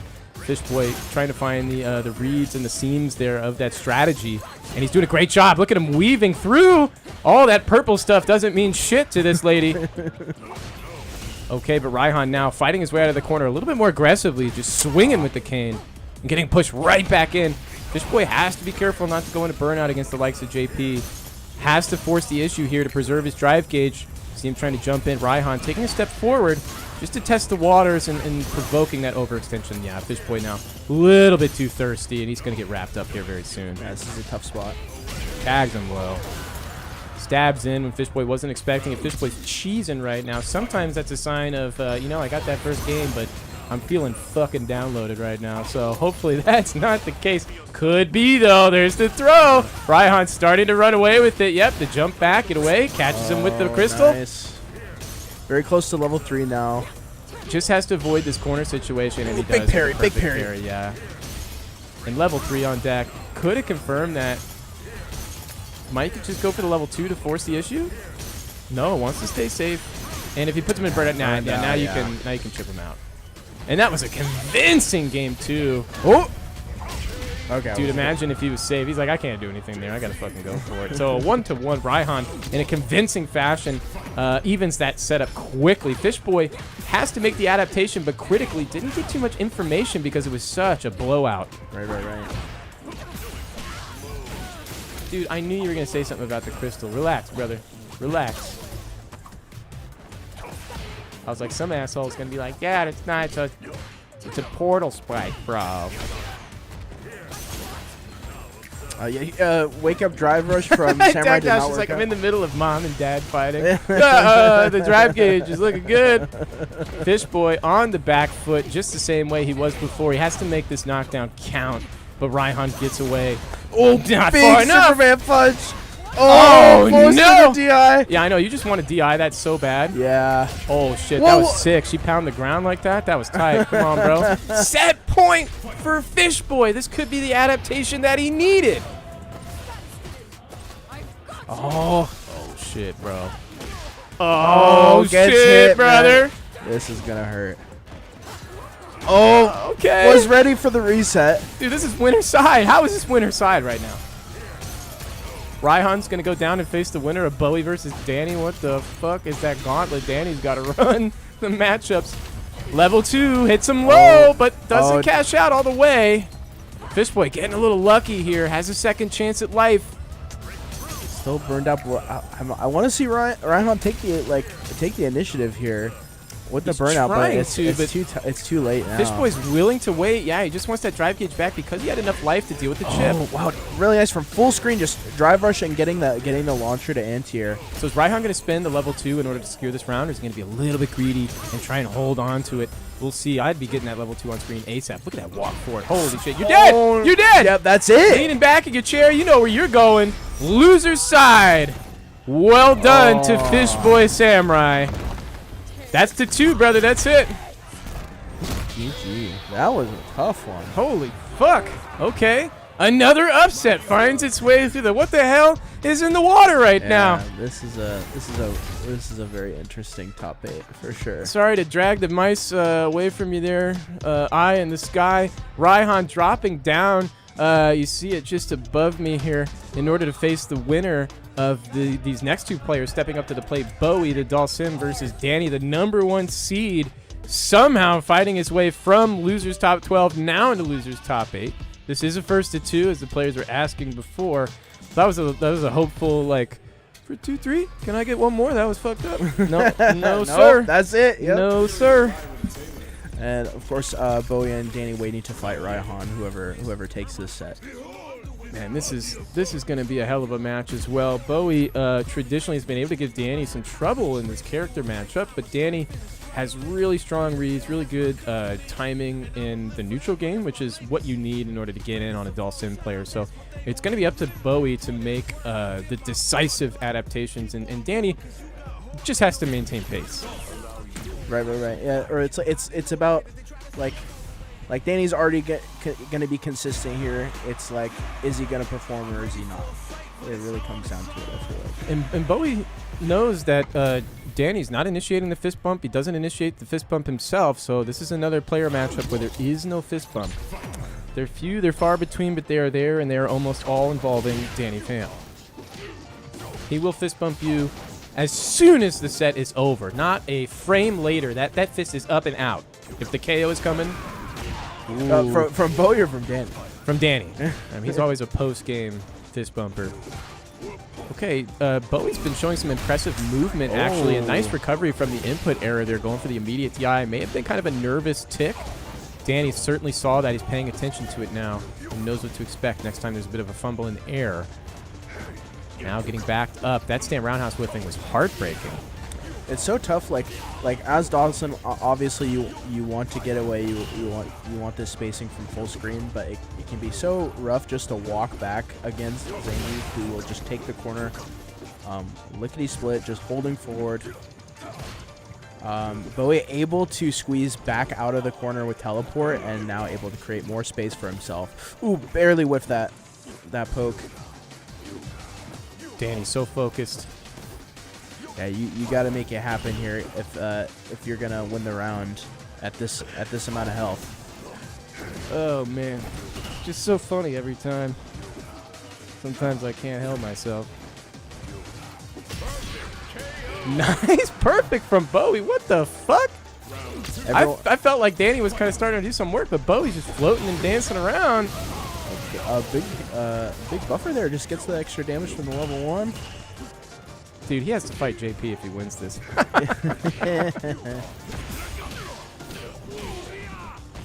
Should have cooked biscuit. Yeah. Okay, nice float. A little ambiguous. Yeah. Good weight from Danny.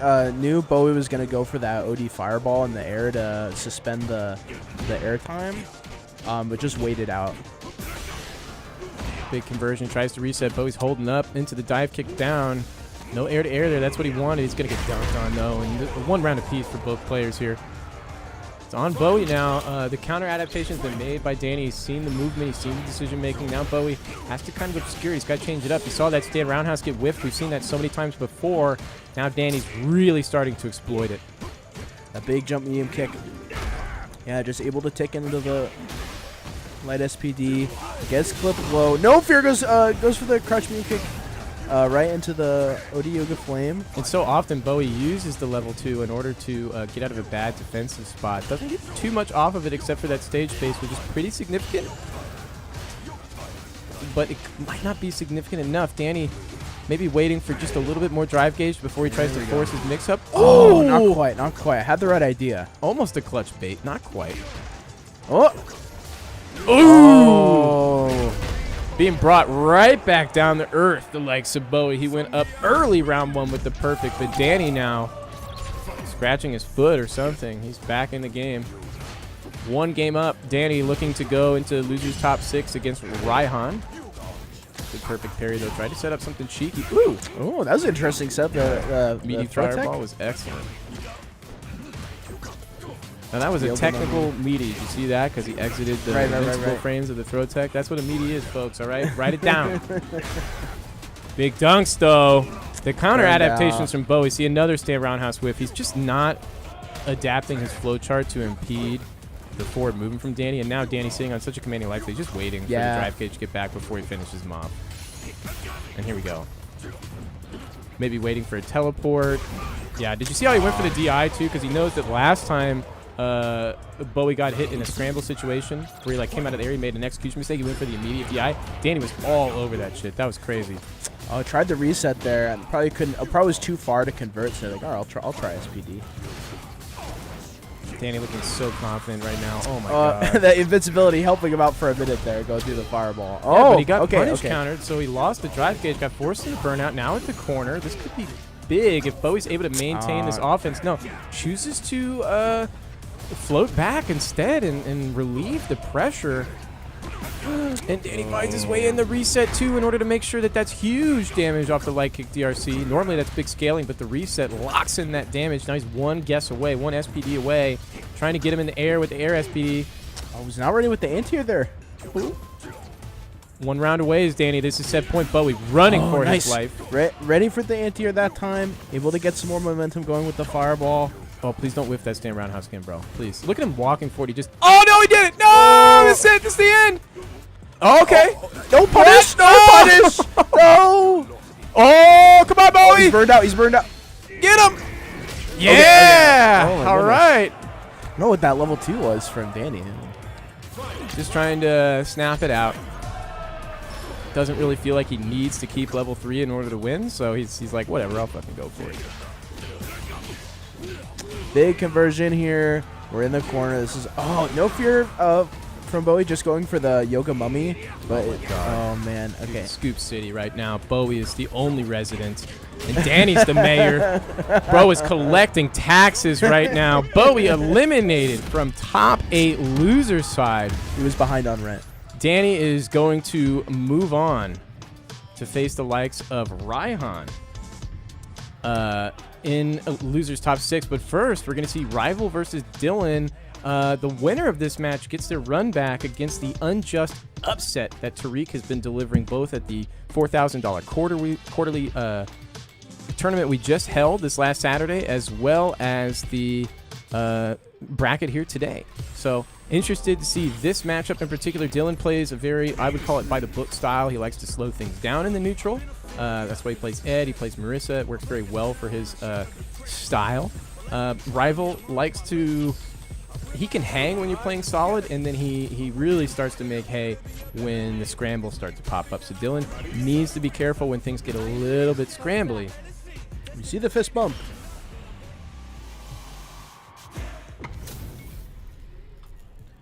It's going to be Rival on the left and Dylan on the right.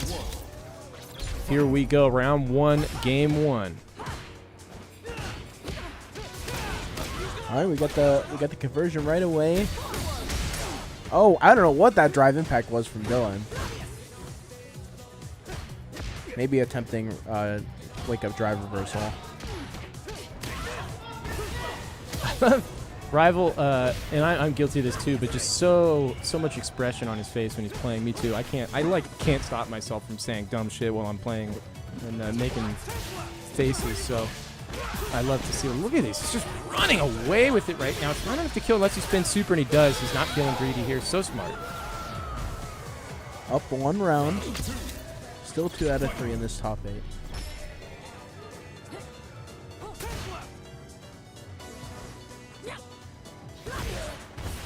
Just barely clips him. Kind of walks into the Gladius. Okay, that raw drive rush crouch jab is just so good. I mean, Luke's raw drive rush options are amazing. Even if the crouch strong got nerfed, even if the damage scaling was increased, this character's still so good. I feel like he's getting downplayed way too much by people. Yeah, still an incredibly stable character. Ooh, a big punish. Ready for the command grab. That. Oh, drop. Oh, back throw, burnout. Let's see it. Critical art. Oh, You're that's dead. enough. Yep. If he chooses to, you're dead. He may choose to keep the bar, though, and that might be the wise decision. There's no way he keeps it, though, yeah. Crashing out like that. And Rival will take that. Rival holding on to all 3 of his super bars. He's all right with this. I mean, he could have had the whole set, or the whole match at least. That's the problem. The Dylan are clawing back. Round 3 here. We'll see how Rival puts that super gauge to use. He's already showing the heavy knuckle. If Dylan tries to drive impact, that Rival will cancel the super, so he has to find a different way to deflect that than he normally would. Dylan does have the option of obviously perfect parry to everybody, but oh, nice. Speak of the devil, but also that OD Gladius you can use to get through it as well. Well, the armor you're going to cancel into super. on Yeah, contact. yeah. So he's fucked either way. Big start here. There's that level 3 we were talking about. So important to hang on to that bar to get to the final round. So it was a tough decision for Dylan to make last round there, whether or not to cash out or to hang on to the super bar. Just because that's such a big strength of the characters closing out the set with the level 3. Gets clipped well. And you saw Rival sniff out Dylan's willingness to kind of try and slow the neutral down. He just immediately takes a huge step forward, tags his legs. But Dylan now finding a conversion to get out of the corner. There's the safe jump. Yeah, you can't punish the safe jump for the perfect parry, but you can get those frames back. Ooh. With punish attempts left and right by Rival. Dylan's got to play a little bit closer to his chest here. Gets the mean punch target combo. Ooh, I like that. Armors through, yeah, real nice. Uh-oh. Rival could have scouted the fact that Dylan loves the perfect parry against awkward angled air jumps. We've got to be careful here. The DDT goes into burnout, though. Ooh, that little micro walk forward into the low. That's definitely the A Rival. I love that. And there's the back throw to end it. Dylan coming up game 2, round 1 in a pretty convincing fashion. Rival was starting to grind him down in the corner, but Dylan's defense was on point. Very nice. Perfect parry. Almost gets a punish response. And Rival's really good at that little shimmy pressure off the lights. You might see that again. It's definitely one of my favorite parts of how he plays the game. His movement is so tight. Really big whiff punish on the stand light kick from Rival. Oh. Kind of a fake safe jump. Just took all those extra frames and went into a weird meaty there. Rival tried to challenge but got caught out. Put him to the corner and now back into the corner. Dylan here needs one hit. Fear. No one critical art away. Doesn't get the conversion off the punish counter jab. That could have been it. Rival burning himself out though. Could spell the in. There's the SPD. Not enough. He just has to chip him out. Oh, I like the patience. You always have to be careful just sending the chip out situation because Rival could have reacted with his own critical art. 1-1 right now. Loser gets to move on to face the revenge match against Tariq. I'm sorry, the winner gets to move on. The loser stops right here and ends their run at bottom side of loser's top 8. Again. Nice check. But too many jabs from Dylan. Maybe some unfamiliarity with the character. I don't know. Ooh, just armors through. Oh, no. And Rival. One of Rival's biggest weaknesses is actually his choking, his clutching. His clutch muscle is not that strong, in my opinion. So he has to really lock it in right now. But Dylan has a decisive advantage taking the first round in this potential final game. I'm sorry, this is definitely the final game. The driver sweep. Oh, big jump in. He just goes for the crouch strong conversion, though, not maybe the Akuma muscle memory messing him up. That would have been optimal for Akuma. Burned out. This is tough now. He does have the corner. Plenty of super. Yeah, could have supered that. Just sends the drive impact. Oh, big whiff, but that was huge. He needed that whiff punish. Dylan is moving him to the corner so convincingly. If he gets him there and he's able to find that DI splat, this could be the beginning of the end. He's moving him closer and closer. Tried to bait something there. Rival's buffering. He knows the danger. The raw DI catches him. Oh, my goodness. He might not be dead, but she packs such a punch. The level 2 is definitely going to do it. Rival's packing his bags. Heading home to be a family man. Well done, Dylan. Convincingly done. And up next, we're going to have Raihan versus the likes of Dr. Danny Pham, a JP Geef matchup here. Who won that one, Dylan? I just saw it. I'm always such a jerk when I'm asking these questions. Okay. Raihan with the JP, Danny with the Geef. Dylan going to get his run back against Tariq from the quarterly, so very excited to see that matchup. Now, of course, as usual, Danny kind of at the disadvantage in the character matchup, but we see time and time again he's able to make it work. Raihan has historically come very, very, very close to eliminating Danny, or at least sending him from winners to losers in several Salon brackets, but he always drops a combo, messes up the conversion that would have won the set, and then Danny's able to finally clutch it out. So this is going to be really difficult. Fist bump out from Raihan. The initiation is there. The reciprocation is returned. Go. Raihan has to really lock in for this one. Danny is maybe a little bit more cavalier about his approach to this matchup. But Raihan might be able to press him. We'll see.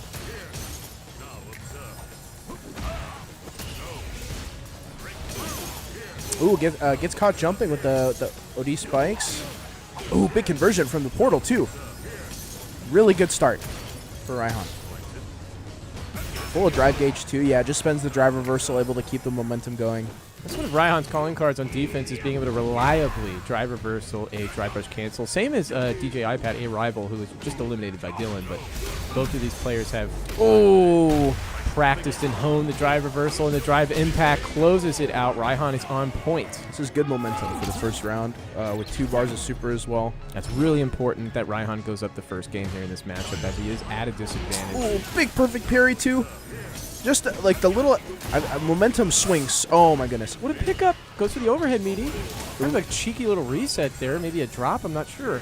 Like, just the getting the first hit or getting the first little bit of momentum can mean so much in this game.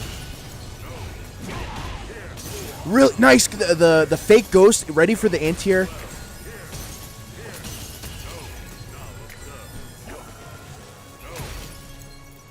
Danny's still creeping forward, not trying the jumping as much now. Willing to stay on the ground. This is going to be level 3. That's enough. Raihan up 1. Look. With a perfect to close out game 1 for Raihan. Right back into it. Mashing the rematch. I love that. Give me back in there, fucking going. Yeah, just doesn't want to take the plus frames on that charge heavy punch.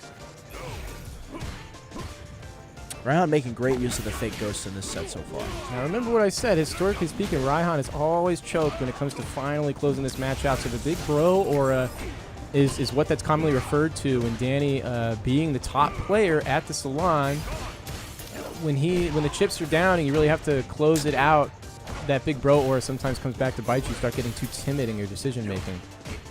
See what happens here. Raihan is back against the wall, but he's doing a good job of fighting his way out. Right when it mattered, able to get the punish counter throw. Big scramble with the SPD. Such confident movement from Raihan to teleport. Wow. No! Not the aura, bro. The side switch. Oh, no fear. Wake up jab. Okay, right to level 2. Yeah, you want to just get out of. Oh shit! Not like this. that's- No, I knew it was gonna happen. Oh. Man. Oh, and he feels it too. Folks, that's the aura right there, starting to slip away out of Raihan's fingers. Big jump in right away. Like I talked about the momentum.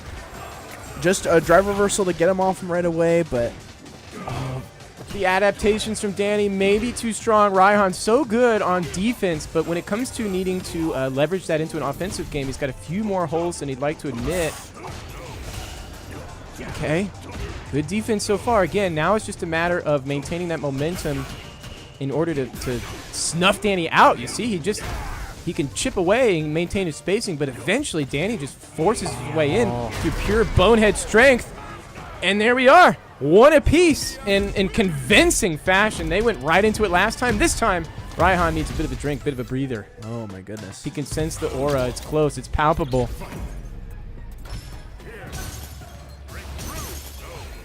Raihan really willing to backdash and give Danny a bunch of space. Oh no, punish on the weird. Oh my god. The weird lariat. Danny's so low in drive gauge already, but that punish counter throw is going to even up the resource score. Big backdashes. Raihan running away for his life. Oh man. Oh my god, dude. The aura is so real right now. I hate to keep referencing it, but this is exactly what it looks like. Okay, so Danny takes the hit, does not want to get burned out. But can he maintain this? He hasn't been able to so far. There's one knockdown, but Danny is nice perfect parry. Danny doing a great job managing his drive gauge, able to stay out of burnout. That was really impressive. But that just spends it on a drive rush. Nice defensive read. This is a good situation now for Raihan. You know, Raihan's defense is pretty strong. It's just the problem is that once Danny finds his way in, relying on that to make the game work is a little risky. Big conversion here. Level 2, level 1. No, nothing. Holy shit. Gets him with the chip. Now Raihan moving to set point. This is the big test. Can he do it? Can he do it? Can he overcome the nerves? Catching him low 2 times. Nice conversion towards the corner. Danny burns himself out early on. Very confident in his offensive run here. Finds the side switch, the SPD. Back against the wall. It doesn't matter. His momentum is tremendous, like a freight train. Raihan had really good defense there, just facing himself back slightly, tried to find the whiff. He did, and then he put Danny back in the corner. Still, Danny with a huge life lead. It feels like Raihan is just getting slowly smothered. Even if it's full screen, the pressure is palpable. Yeah, even though Raihan has the life lead here, Danny just needs one big momentum swing. He's got the level 3, and it's all he needs is one level 3. The fist bump will be out instantaneously. We got to try and catch that as soon as it comes out. Try to parry the jump in. No anti-air. He's looking for the hold up, dude. He's like, come on. I know you're scared. There's the back dash. Tagging him up. There's the reset. Is that enough? Not quite. What do we have here? Oh, nah. And that's just one round apiece. I'm sorry. I got extra excited. I was so ready to switch the camera on the KO, but everyone with full resources now. Yeah, I thought Danny got that first round. My mistake. I'm actually choking right now. I'm not even watching. Not even playing the game. Big jump. Does not spend the level 3. And here's the thing: is that you're anticipating him spending the level 3 there, and that throws off your mental stack for the next mixes, and that's what made this so strong. There it is. That's it. Fist bumps up before the SPD even connects on the super. Raihan getting eliminated at top 6 on the loser side against the top seed. You can't be too sad about that. But you can be a little bit sad about not conquering your old demon. So the demon is here to stay for now. He's been making strides, but not quite big enough. And now, moving on to what I am going to say, this is the match.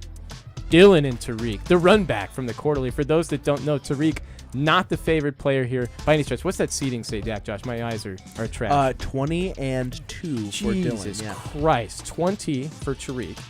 And that's fair. That's fair. And 2 for Dylan. So I believe they call that an order of magnitude of difference in the scientific community.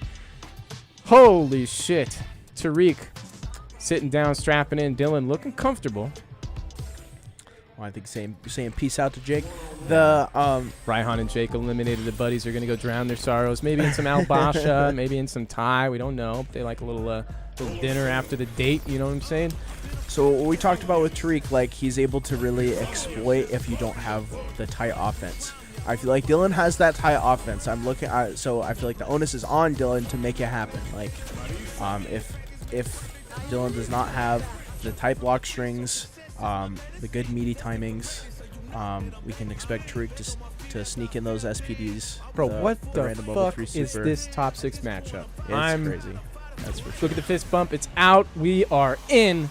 Tariq on the left with the Geef. Dylan on the right with the Marissa, the classic colors that he likes to go for. Blue hair. Don't care. And then the red. I like this. We're matching the UI bars, too. We won't get mixed up. Tries to go for that reset. Ready for the reset, yeah. Yep. Tariq's been a little bit transparent with his habits here. Whether or not he has layers to those habits remains to be seen. But Dylan is on to layer 1 after watching his run so far. Oh, tried parry. Tariq just waiting. Oh, big command grab right from the start from Dylan. Again, same thing on Dylan's end, just waiting, seeing the parry happen. Another SPD. No fear sweeps from Tariq 2 times in this round. Oh, what a fucking guess, please. Oh, and that's it. Are you out of here, brother?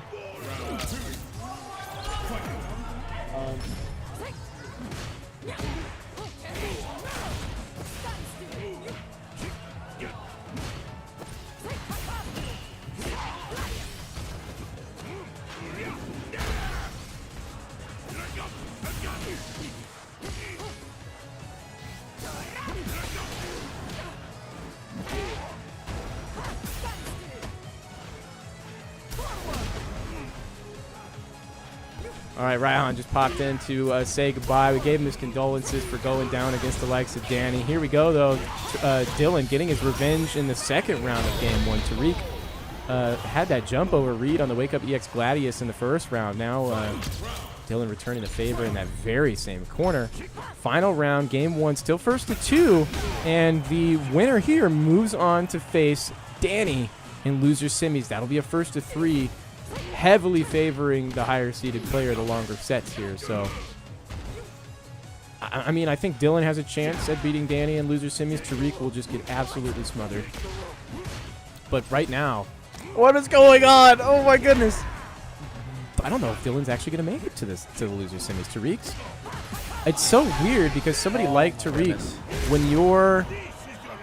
when your execution on your Oki, your meaties, your conversions are not as clean, sometimes you can underestimate your opponent's neutral decision making, their movement, their spacing. But Tariq is like very clean on the fundamental side of the game. The part of the game that's hard to get good at. He's showing a tremendous improvement. Now, execution side is lacking, but you see how much more mileage you get. You can have whack-ass combos and setups, but if you can find the hits and stay solid and neutral, I mean, especially with a character like Give, who's able to melt people once he has enough bar. You see, again, he's trying to provoke the anti-air whiffs. And there's the scoop after the 2 chops. I'm shocked. he's doing really good.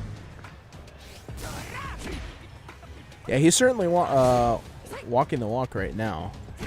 Oh, his spacing is great here. You know, he's trying to provoke his opponent into a chase. That's the most critical thing you can do here. And then, oh my goodness. And then when you get that chase, you leverage your opponent's forward movement against them by stepping forward into their movement as they make that step forward, but they don't anticipate your step forward. It's kind of a mouthful here, but that's what Tariq is doing so well. He's able to match that movement when it's unexpected. Big scoop. That's why you can't shimmy Geef. So often Danny's going for that drive impact was, man. We're almost burned out. This is so tough. Oh, another DI. Good lord. Doesn't have enough for level 3. Chooses to spin the level 2. This could be it. Dylan's back is against the wall. Tariq, one more mix-up. Oh! That's it! And Dylan, Goodness. 2 for 2! What's happening right now? Tariq moves on to loser semi. Sorry, Backtrash. I'm just blowing over you, but he's putting in work. Yeah, he's putting in work. That's for sure. I don't know what to say. It's just what the fuck. Danny, save us, please. It takes the likes of the first seed. Excuse me. Second seed was not enough. Now the likes of first seed will be played. But first, we're going to see winner semis. This is going to be Huge Biscuit versus Fishboy Samurai. Samurai also been cooking. This is fucking ridiculous right now. I'm a little offended, actually. On behalf of the boys, I'm kind of offended here.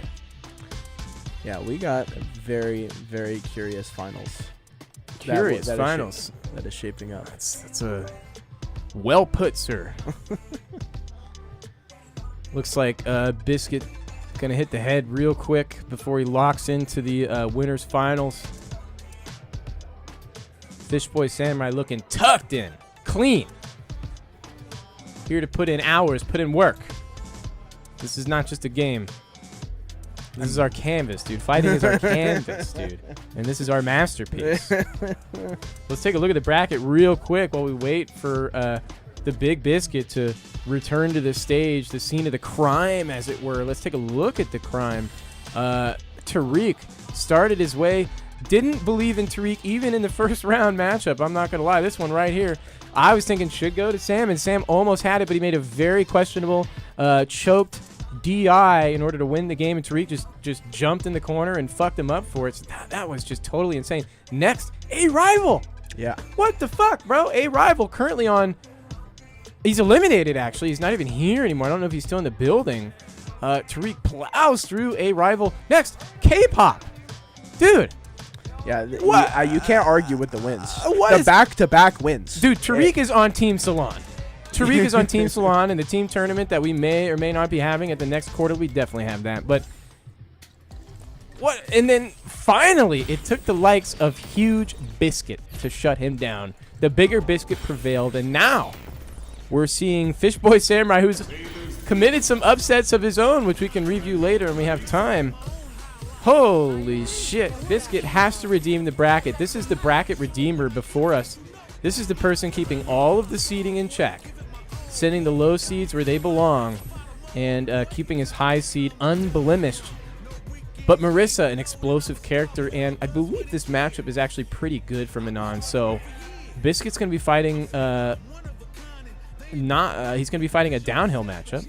I was going to say Fishboy's going to fight uphill here, but I got the wrong name. Just waiting for that fist bump now before we get into the match. We're checking the laughing. Yep. All right, there it is. And we're going to get right into it. Fishboy cannot stop cheesing to save his life. Biscuit getting into the zone right now, getting the drinks, getting the little scruffles. And we're getting right into it. This is going to be a first of 3, by the way. Yes, we are in winners finals. Biscuit on the left with the Malnon. The red Manel. And on the right, Fishboy Samurai with the blue blouse shirt.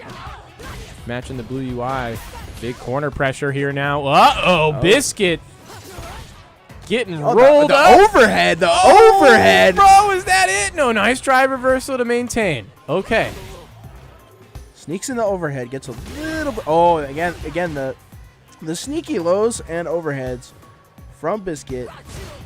It's going to set up apprehension in the neutral. You want to condition your opponent. Big jump gets caught on the wrong side of the DI. So lucky. So lucky for Fishboy, but convincing nonetheless. Round 1, game 1, and a long first of 3 that we have ahead of us here at Winners Finals.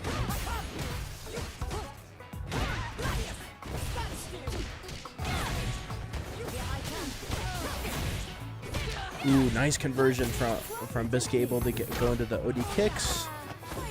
Sneaks in the grab. We're at metal level 3.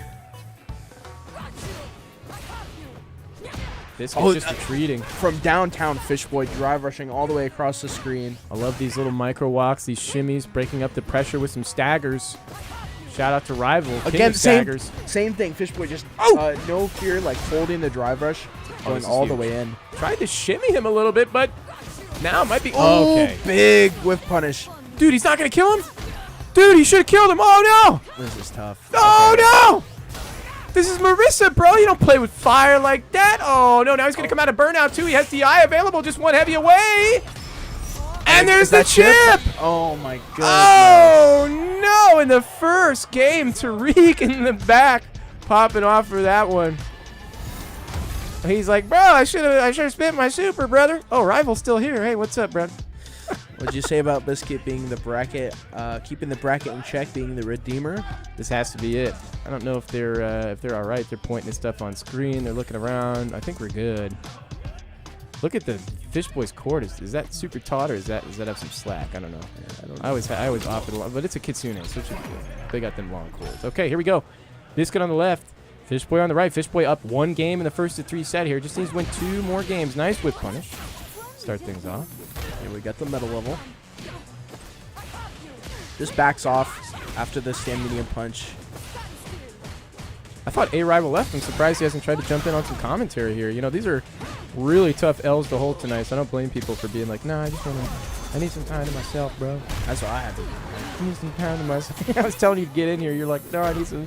I didn't realize you just got eliminated. Yeah, I got cooked by Rival, dude. I'm like, oh, man. Oh, bro, I need the fuck in here. I need a minute. Oh, level 1 right through the Gladius. Okay, Biscuit finding his footing in the set, but now he's able to stand Fishboy up. He has to knock him down at this point. Can he do it? Big conversion to start things off. The set's momentum has switched dramatically over to Biscuit, so the adaptations have been made. He already has 5 metal levels. So big threat represented on the FPD. Might even be able to get a dashboard. FPD doesn't need it. Gonna cash out with the level 2 here. No, the reset was perfect. Just rub it in, brother. 1-1.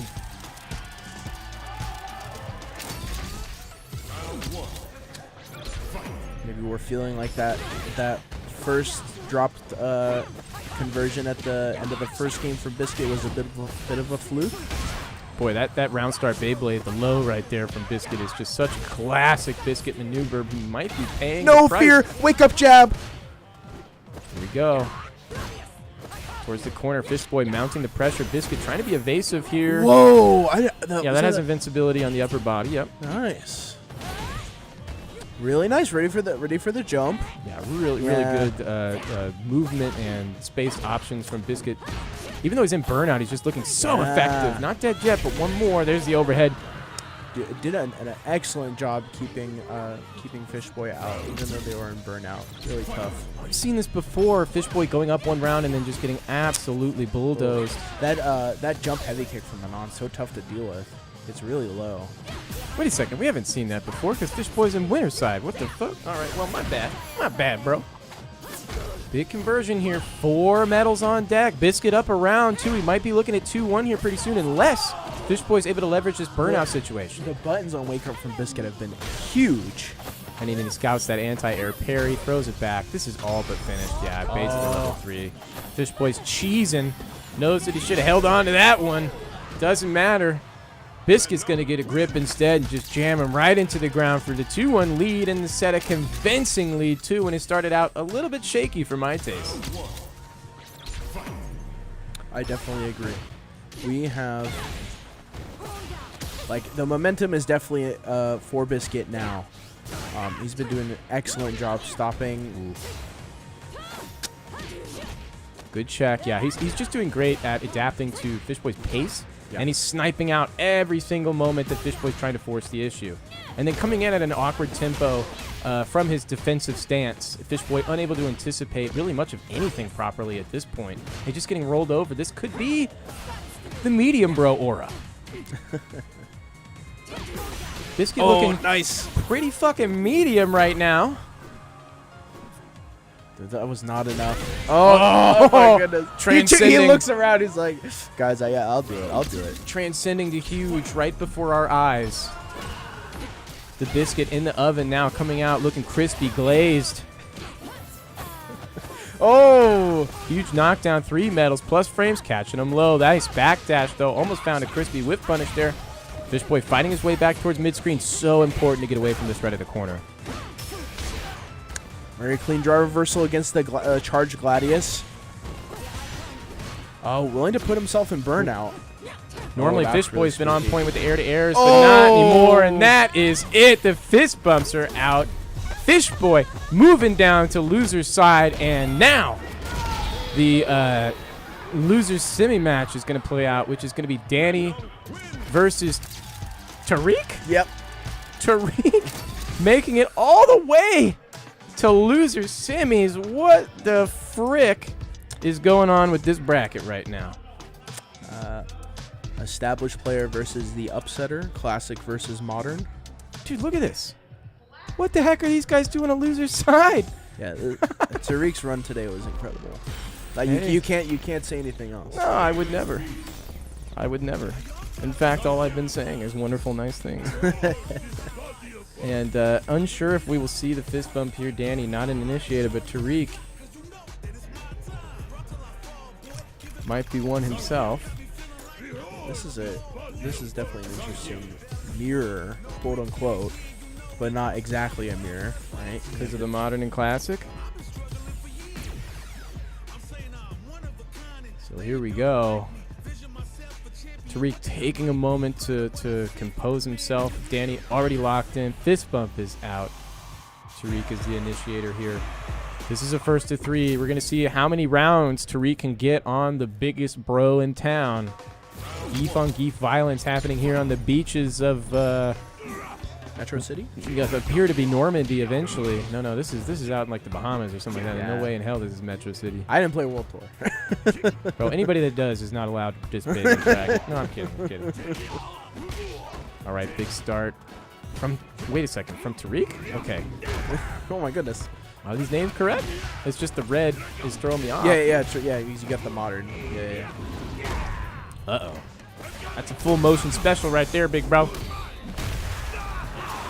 Tariq getting crumpled up in the first round of this first to 3. We'll see if he can find his footing. I mean, that would be enough.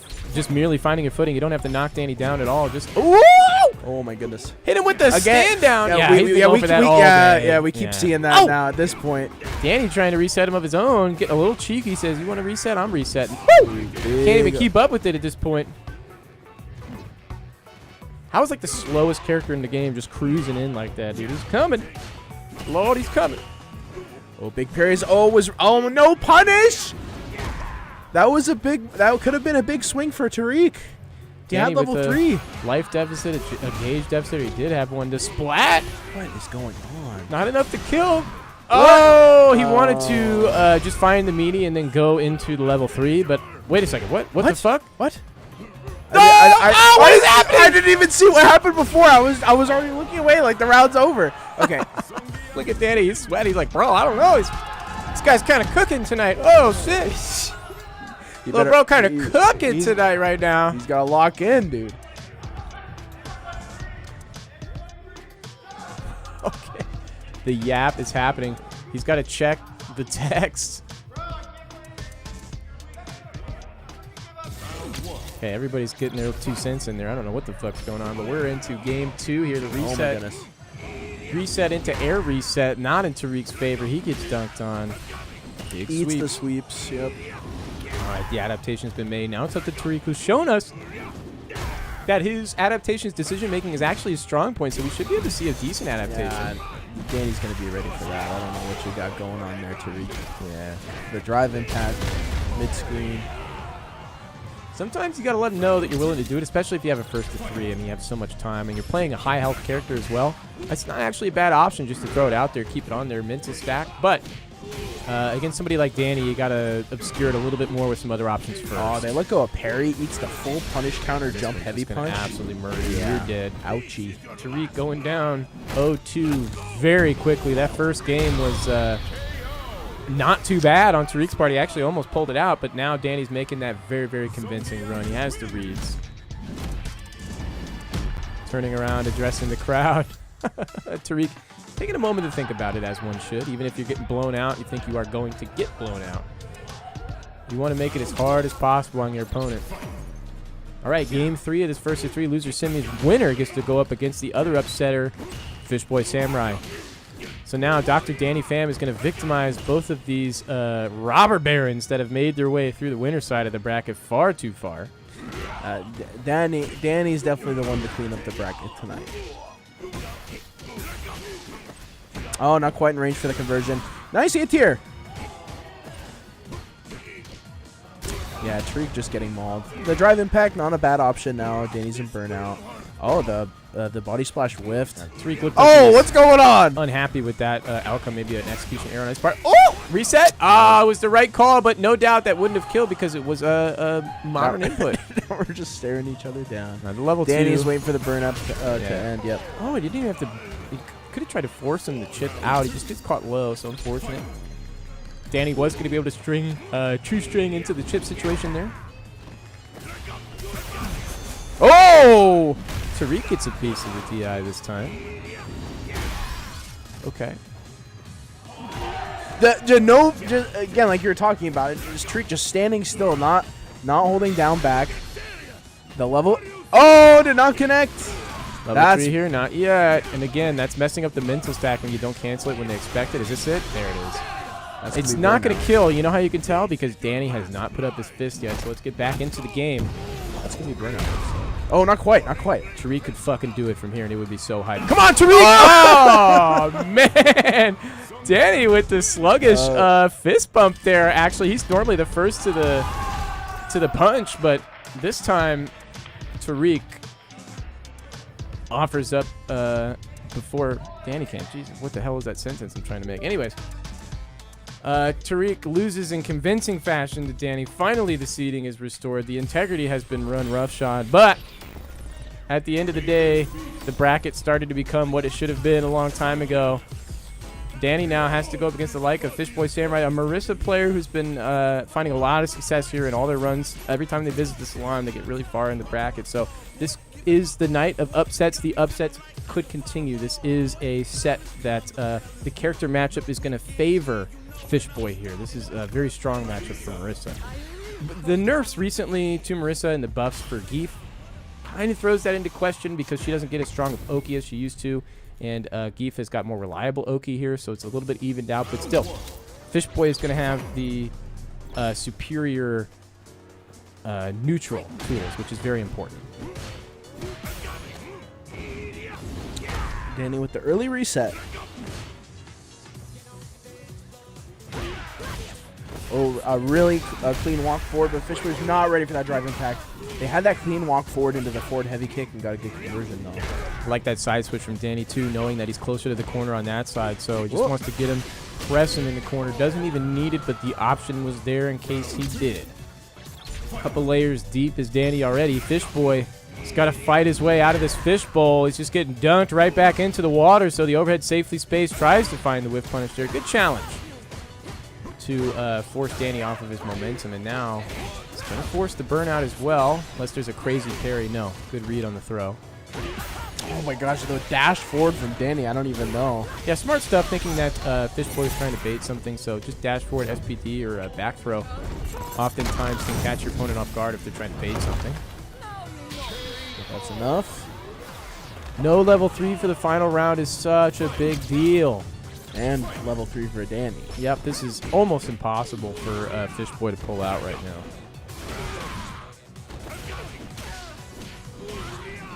See what he can do, though. No Hail Mary in his corner, and he fucking needs one right about now. Oh, okay. Armor. Yeah. Wrapped up, scooped up, scratching his chin, thinking about it. He says, yeah, I did get kind of flatlined there. Okay. You know, let me get back into that game. Gotta lock in.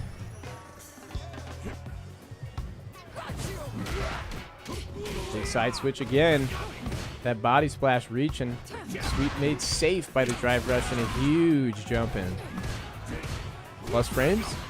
Mix City. Yeah. Oh. He's seen the Fishboy wants to hold up before. Fishboy's laughing. It's funny when somebody gets inside your head and they're calling you out before you're even there mentally. It's really fucked up. Yeah, it hurts. And just grabs to Gladys. Fishboy's like, man, what the fuck do I have to change to get this guy off my ass? This is crazy. Nice. The early int here. Look at the disrespect, though. And that's what Danny likes to do, is that if you counter his option one time, he's just going to do it again. He says, fuck you. You better counter me twice. You better beat it into me, son. There's the level 3. Yep. Fishboy going down 0-2.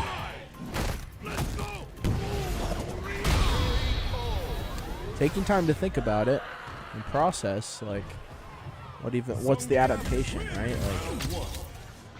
Like, The adaptation is coming back next week after you do some homework. You know what I'm saying? The adaptation is not being made in short form here.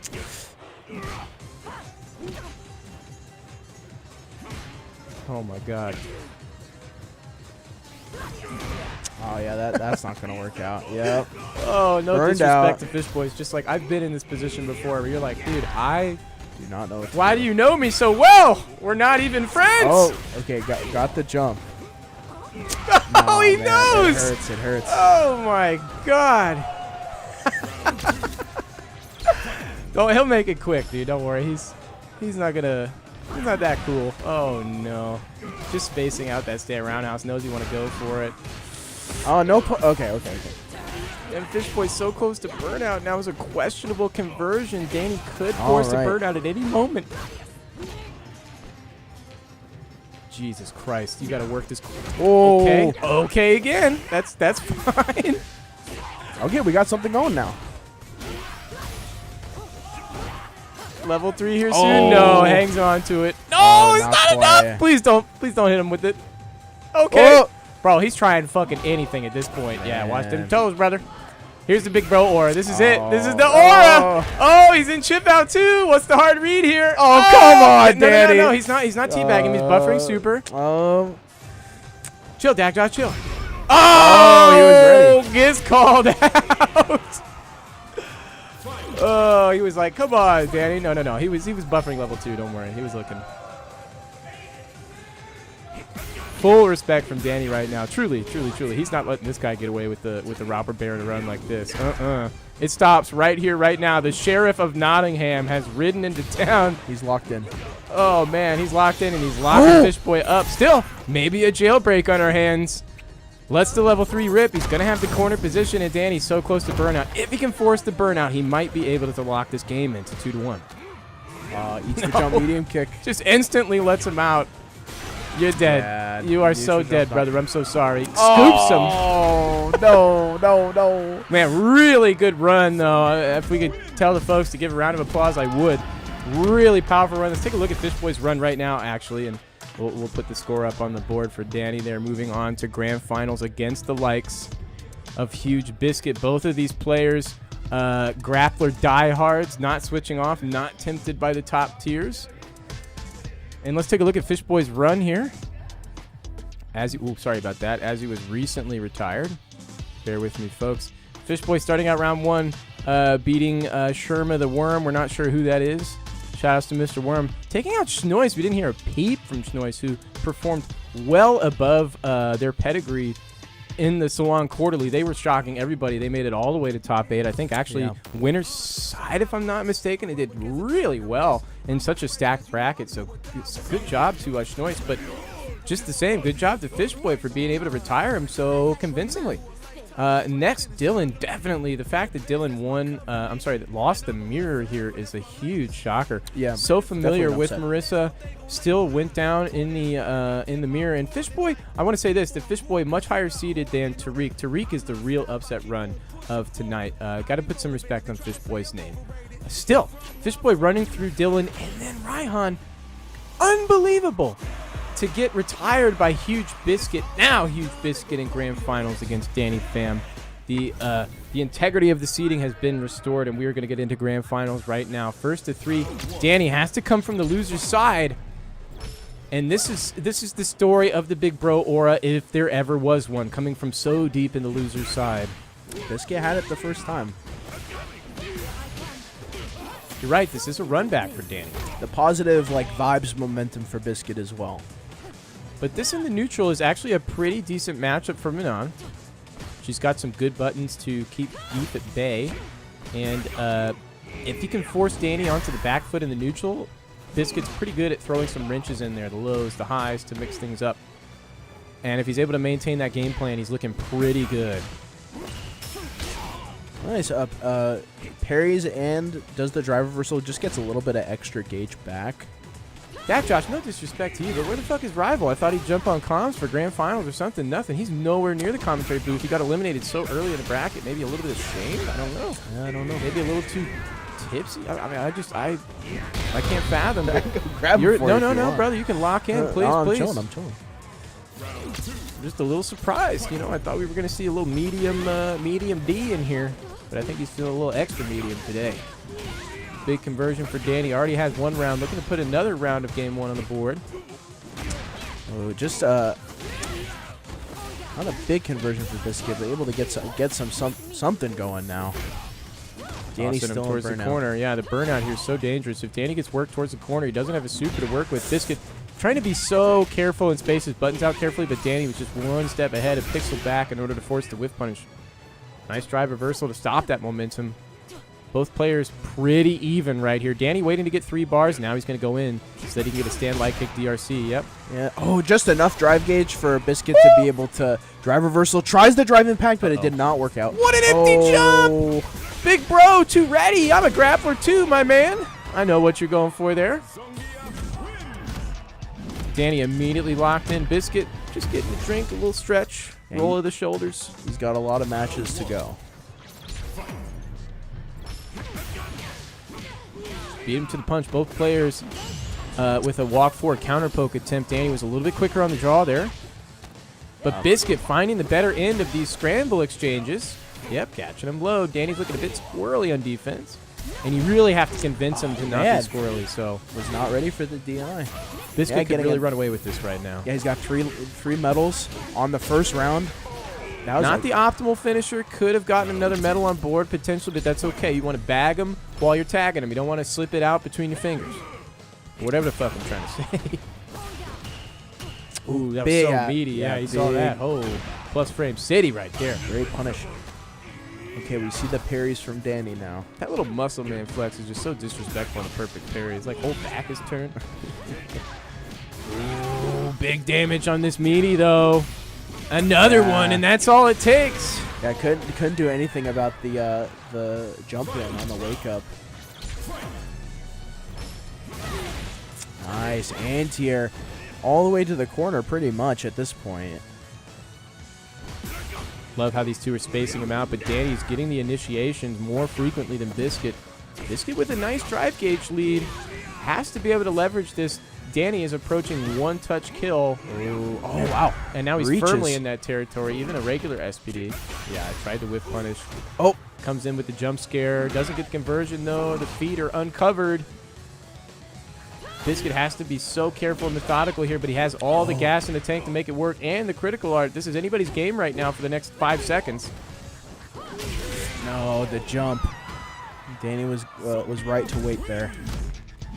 And ironically enough, people neutral jumping against Biscuit, he's so good at shutting that down, so he's getting a taste of his own medicine there.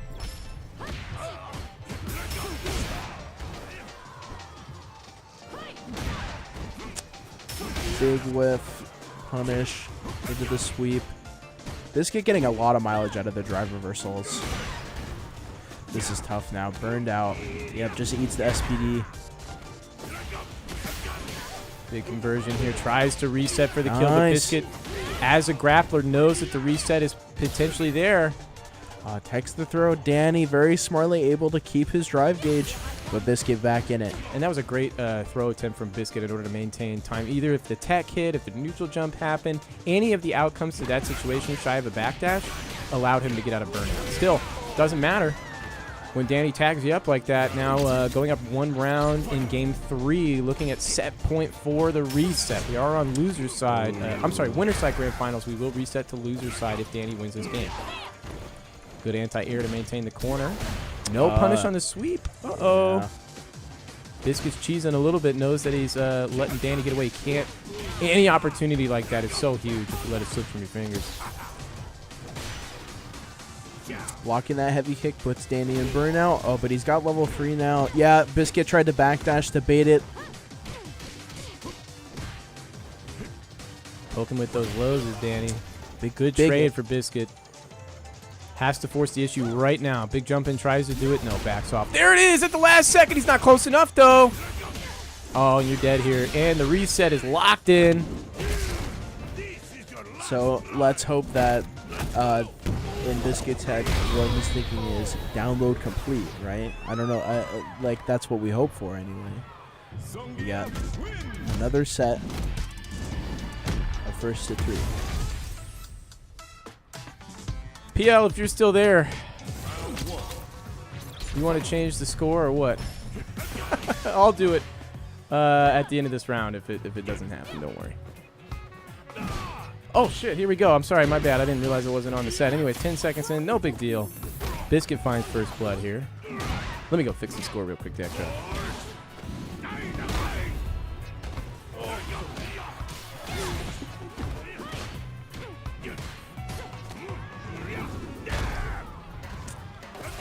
Another early momentous swing from Danny. Yeah, just the light kick drive rush. We see it so many times now. This guy at meta level 2. Oh, tried to parry. It wasn't plus on that knee. Biscuit did not bite.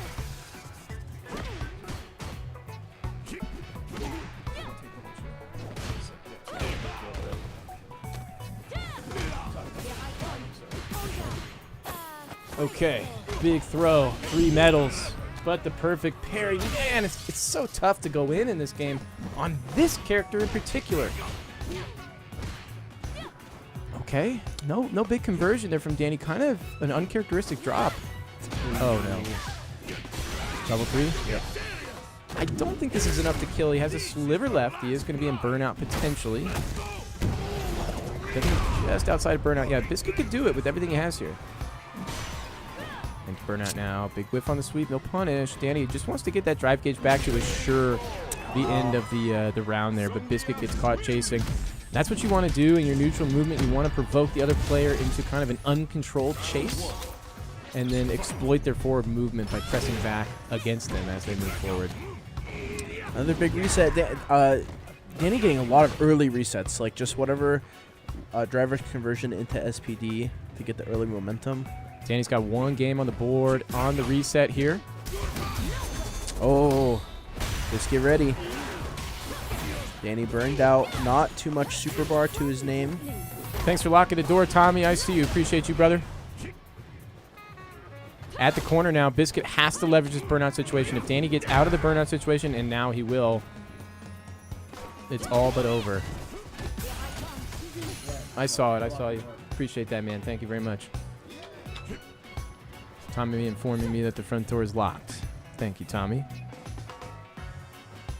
Look at the movement from Danny. So confident in his steps forward. And Biscuit a little bit spooked. Yeah, because he's getting caught out just like that. Danny's timing is so dialed in right now. The slam.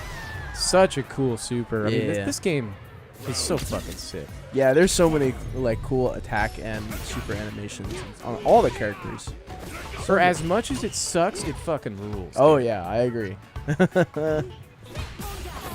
Grand finals, we're at the reset side. Danny just has to finish this set out in order to win. Biscuit already a game down. The 7-win streak on Danny's side is he has not moved from that chair since losers finals and the reset on Grand side. So it's just been a streak straight. He's continuing the streak as we speak, about to go up 8 straight. Oh, yeah, so ready. Oh, no. Not like this. 2-0 for Danny fam on the loser side reset. Biscuit has to stand him up. It's now or never. Oh, God. It's going to be never. Oh, shit. Danny's just so on point with his footsies right now. Biscuit, see that? Those smaller steps. He's just getting taken advantage of. Danny's so good at being confident in his spacing. Biscuit looking a little bit more timid. Already, I don't know if that was a reaction, but that was really, really good. Just knows the internal clock right now from Biscuit. Biscuit has to find a way to change up his timing, but at the same time maintain stage control from that ground advance, and it's so hard to do. Danny's strength are his footsies. I mean, that's first and foremost a really strong character in the neutral game. A really strong player, I mean. And now on to set point, 3 straight. 8 dubs under his belt, looking to make it 9. That's all of losers finals, all of grand finals winner side, all of grand finals loser side. 9 straight coming at you so fast right now I can hardly keep up with it. Had the hard read on that connection, but Biscuit, potential sign of life here. Danny almost at level 3. Have to be so careful once that level 3 stocks. Ready for the sweep. Good anti-tier. Okay, we just take the metal level. Now Danny's at a burnout. Yeah, the drive impact wasn't going to make it hit its mark there. Please don't hit by the level 3. Please, bro. You know he's sizing you up. You know Biscuit's thinking about how do I avoid this level 3, bro. Oh my God.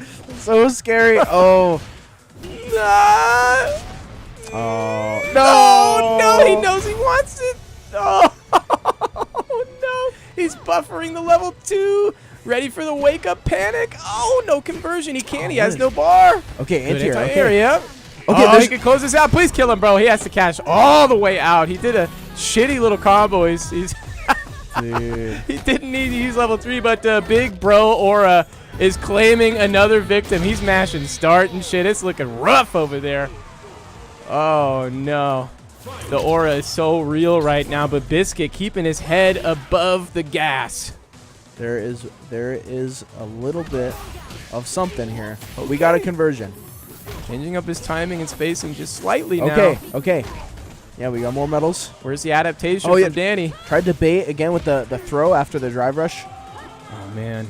You got to be so careful about going into burnout here. It's all about the drive gauge at this point. If Danny's able to run his mix-ups. Oh, no. Biscuit, no. Oh, not like this. Oh, not like this. The side switch. Okay. Enough plus frames to get a second chance. Oh, he's backing off. He knows he could be churning. Okay. It's not enough to kill. He's going to get out of burnout here. Careful on the reset, though. Critical art. No, you're dead. You're 100% dead. Danny leaning forward. He says, no, not quite. We will respect it, but you're hella dead, bro. Yeah, punish counter, CA. Yeah. Oh, that is it. A rare moment of questioning whether or not it'll kill from Danny. He's normally the first to home plate with that fist bump. Wow, Danny restores the integrity of the bracket seeding, and so does Biscuit, making his way all the way to grand finals, avoiding the upset matchups himself. Well done, a duo team in the likes of Street Fighter 6 instead of 2XKO, putting in the work together. Both of them working real hard. Let me see. You know who I want to get in here is, man, let me get Fishboy. Can you mind going out grabbing Fishboy? Let's get him. Let's chat his ear off real quick. See if I can put together a little impromptu interview. You know who Fishboy is, I assume. Yeah, okay. Zach Josh is like, of course, bro. Of course. Relax. Relax, brother.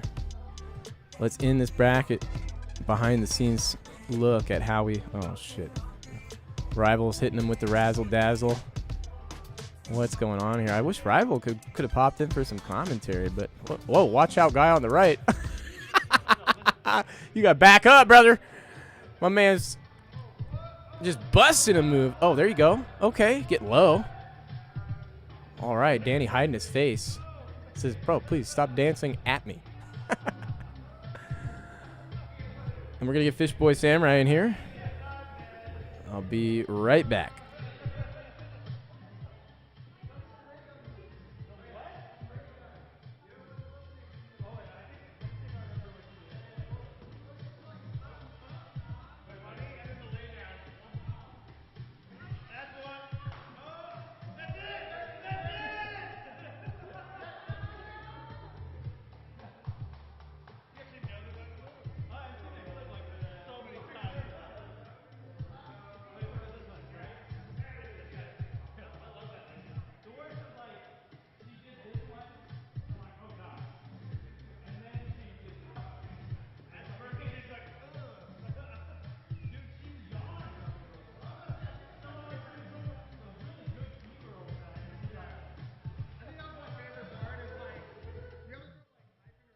Ever is so fucking good.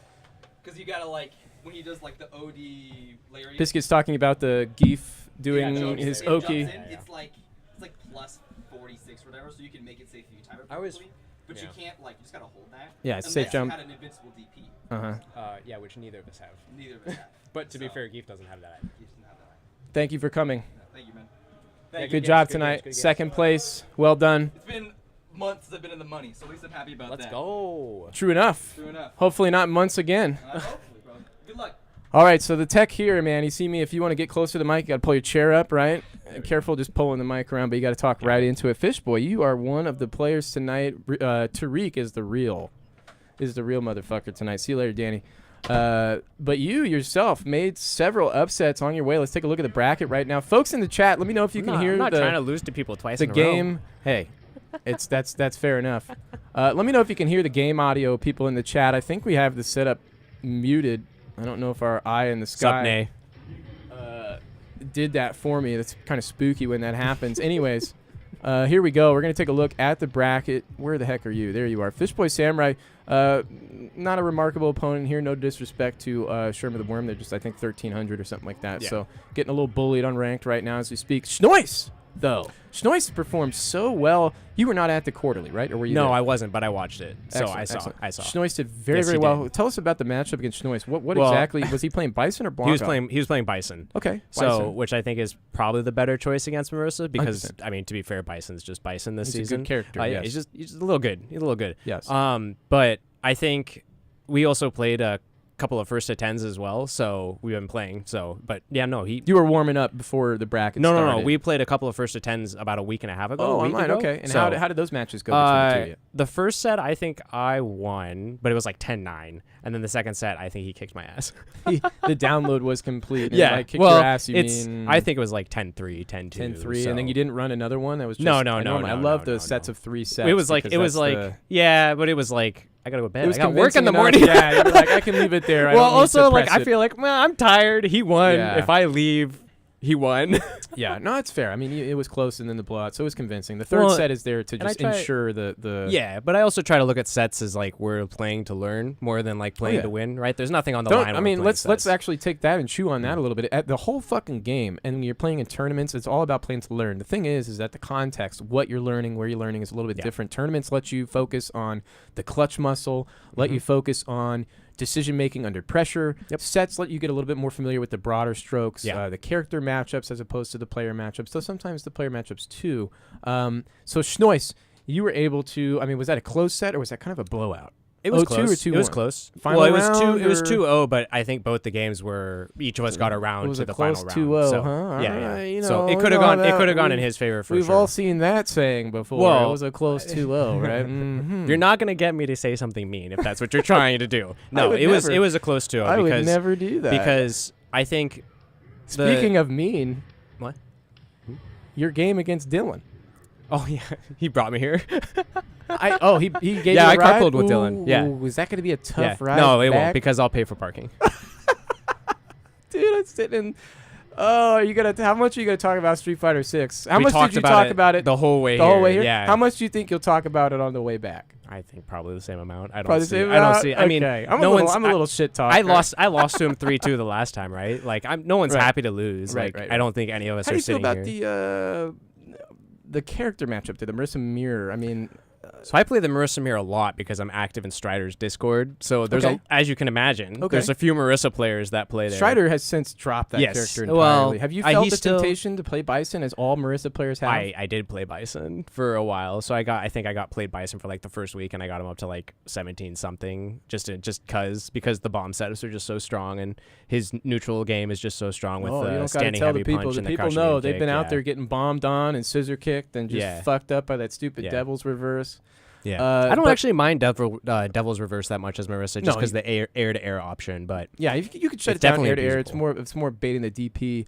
yeah, My question to you is what prevented you from making the switch? Because Bison is a character who is about using some very strong special moves to maintain momentum in the neutral, and then getting big damage once you find those hits. And that's so similar to what Marissa's doing. It's just he has that much faster walk speed for it. He doesn't have the same defensive options because he lacks the armor on the EX stance move. But what made you stay loyal to Marissa as opposed to switching over to the objectively better character that almost all Marissa players have done? I mean, even Dylan is so tempted to make the switch. I mean, Which he hasn't, but- I'm tempted as well to make the switch, but to Really? be fair, Yeah. I just like playing Marissa, and the other thing too is my goal right now, kind of that I'm setting for myself up in ranked, is trying to hit like 1900 MR.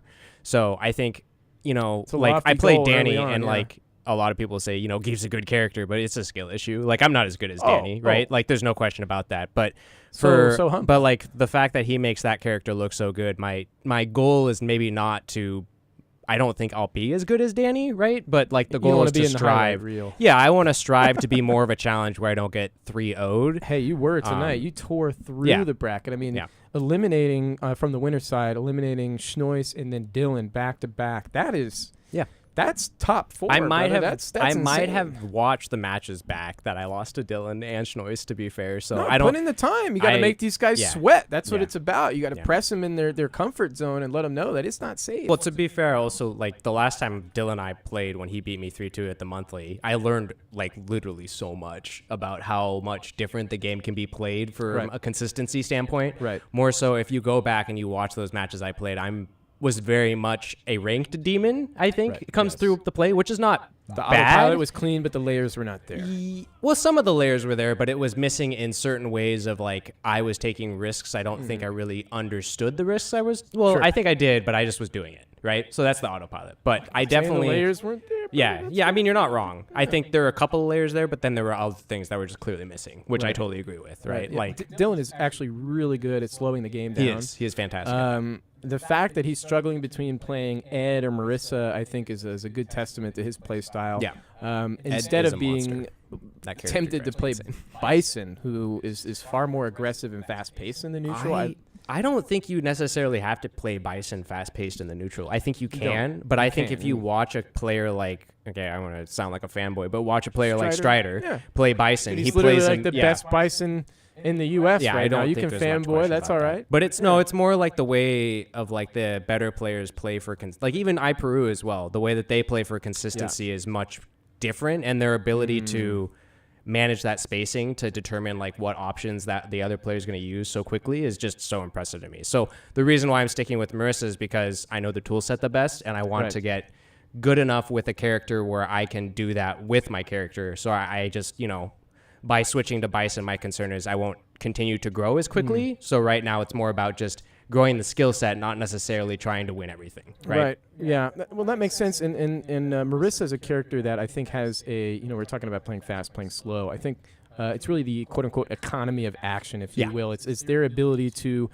do stuff more or do stuff less in the neutral. Marissa is a character who has a low economy of action Correct. because you have to be very careful in the neutral. Correct. What decisions you make typically come with a higher baseline risk than other characters who are able to play a little bit safer, which allows them to take more actions, have that higher economy of action. So what have you been tempted to switch to any other character besides Marissa that kind of reflects that slower pace, careful, big hits or anything like that, or is it really just straight up ride or die with Marissa right now? So right now I'm debating about testing out Cammy as well. So I'd like to have a dive kick.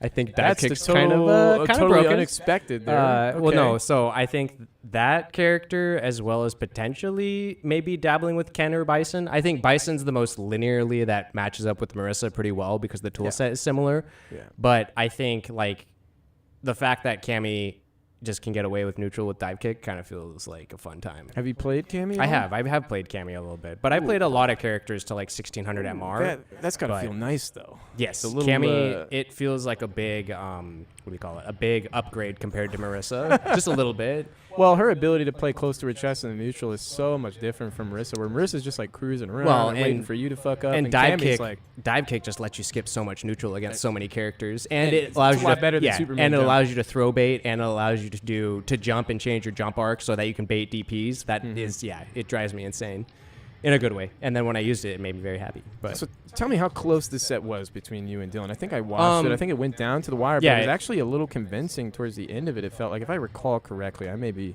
So I'm I always think- like constantly unintentionally disrespecting Dylan. no, I don't have anything but the utmost respect for Dylan. I think the difference course, I in the didn't mean it difference like in that. Yeah, play yeah. style is no. I'm just making sure that's clear. The difference in play style is, I think, and Dylan and I talked about this in the car. I think I am able to switch the offense on a little bit more fluidly based on how kind of I'm trying to gauge my opponent. When you watch Danny, that doesn't work because he's just so solid in neutral.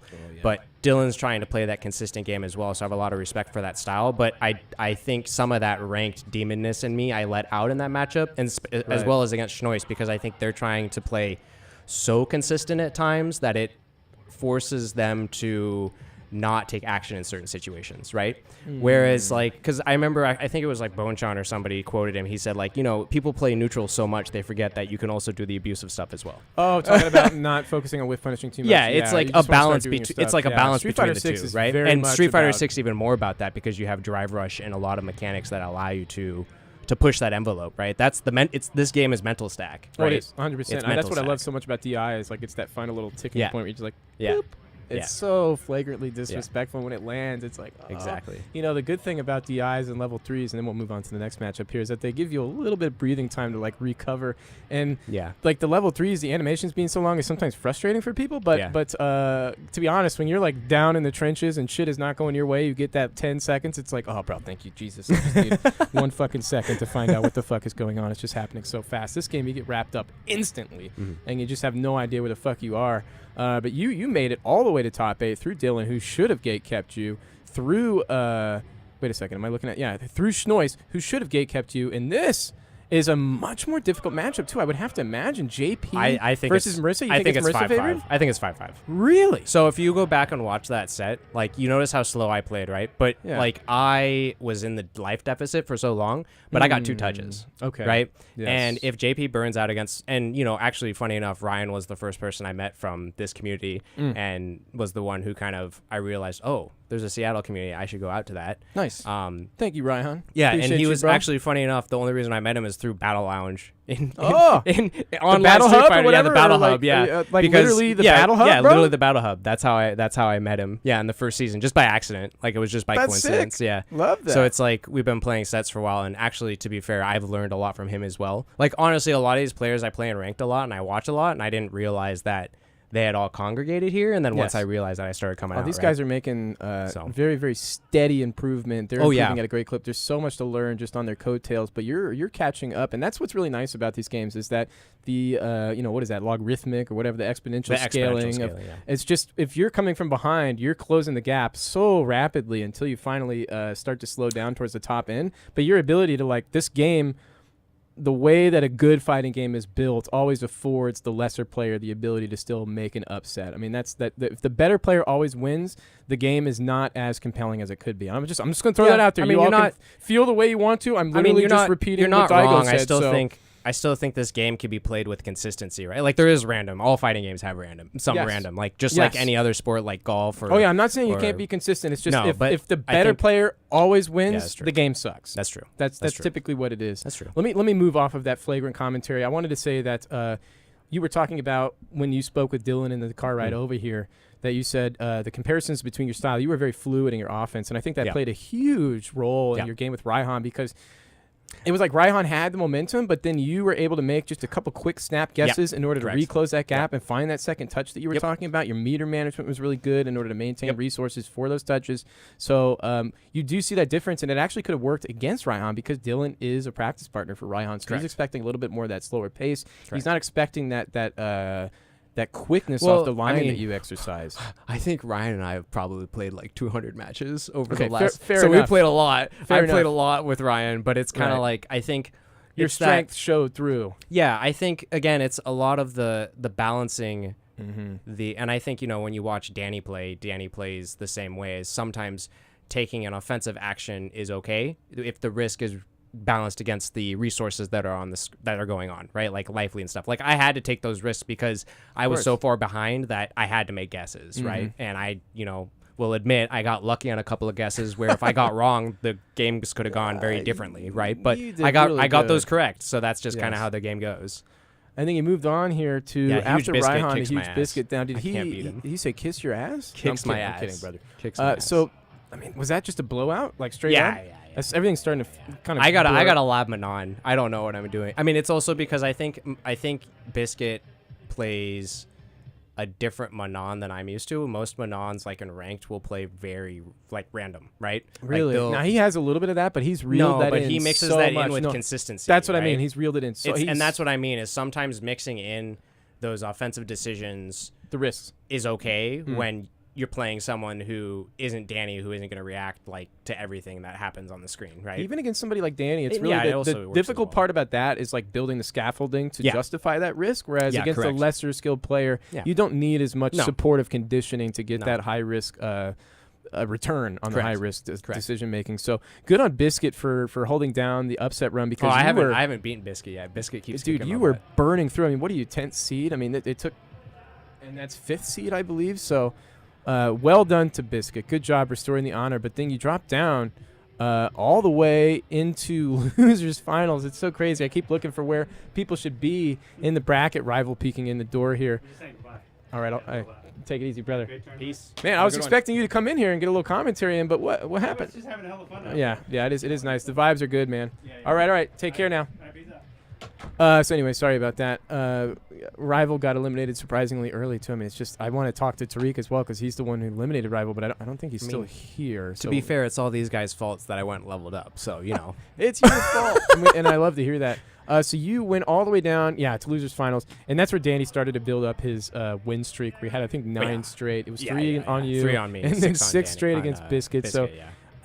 I think what I always enjoy asking is how does it feel to be in the crosshairs of Danny Pham when Not he great. Like, when I'll he, be honest, not great. Like, I think he like knows when you're gonna wake up in the morning. It's like, dude, well, why? I think a lot of the decisions I was making in neutral are not as nuanced as I thought they were, right? So a lot of the things he was doing is he picks up on, for the lack of my understanding or the best of my understanding at this point, and I'll go back and watch the matches and see if I can pick up on some other things that I can clearly do better, right? But I think this it's, guy's attitude, dude. That's kind of it's- nice. I think it's more I like should pick up some shit from you. I think it's more like the fact that he really has the ability to do jump-ins based on heavy buttons and those sorts of things in neutral based on ranges, right? And that's the same issue that I have against Strider.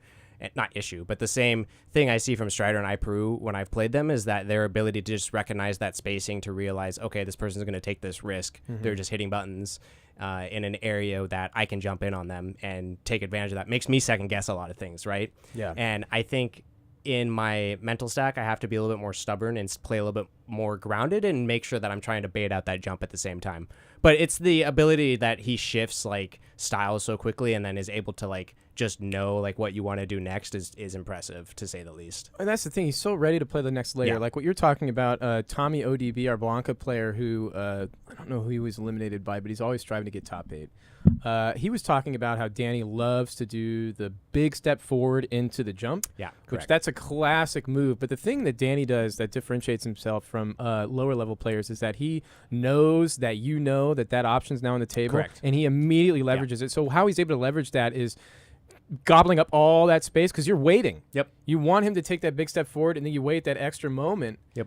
and now he's in range for the stand light kick DRC. So it's like challenging his forward movement feels like a losing game over time, and he just like intimidates you towards the corner, and then all of a sudden you have no more space in order to play the safer game. That's where the hard reads start coming out against the big risk. So what kind of change? I mean, so he's just please. essentially, just to boil that down, he's out neutraling us, right? Oh, like 100%. he's essentially just out neutraling us. His timing and spacing exactly. are immaculate. And his ability to recognize, okay, that button's now off the board, this button's on the board, Right. I can jump now. Just right? rotating through. Yeah, it's just it's the speed at which those types of players rotate through the available options. Just it blows my mind. So And it's really cool. It's a ton of fun to play against, but it doesn't feel good to be on the receiving end of it. Well, it's also hard to be so cognizant of how you're rotating through those options because in my opinion, it's really good to fake it until you make it. I'm not sure if he's cognizant. I think he doesn't necessarily have to think that hard against a player like me quite yet. But the goal is for me to make him have to think, right? Like that's my goal. So cognizant. I mean, the separation between mind and muscle memory starts to become a big gray territory. Exactly. But what I mean by that is that he's able to immediately leverage the threat there, whereas other players are just having a hard time. Yes. I think that's one of the hardest things to learn how to do, right? Yeah. Or I think that is the hardest thing to learn how to do because that skill doesn't really start to get.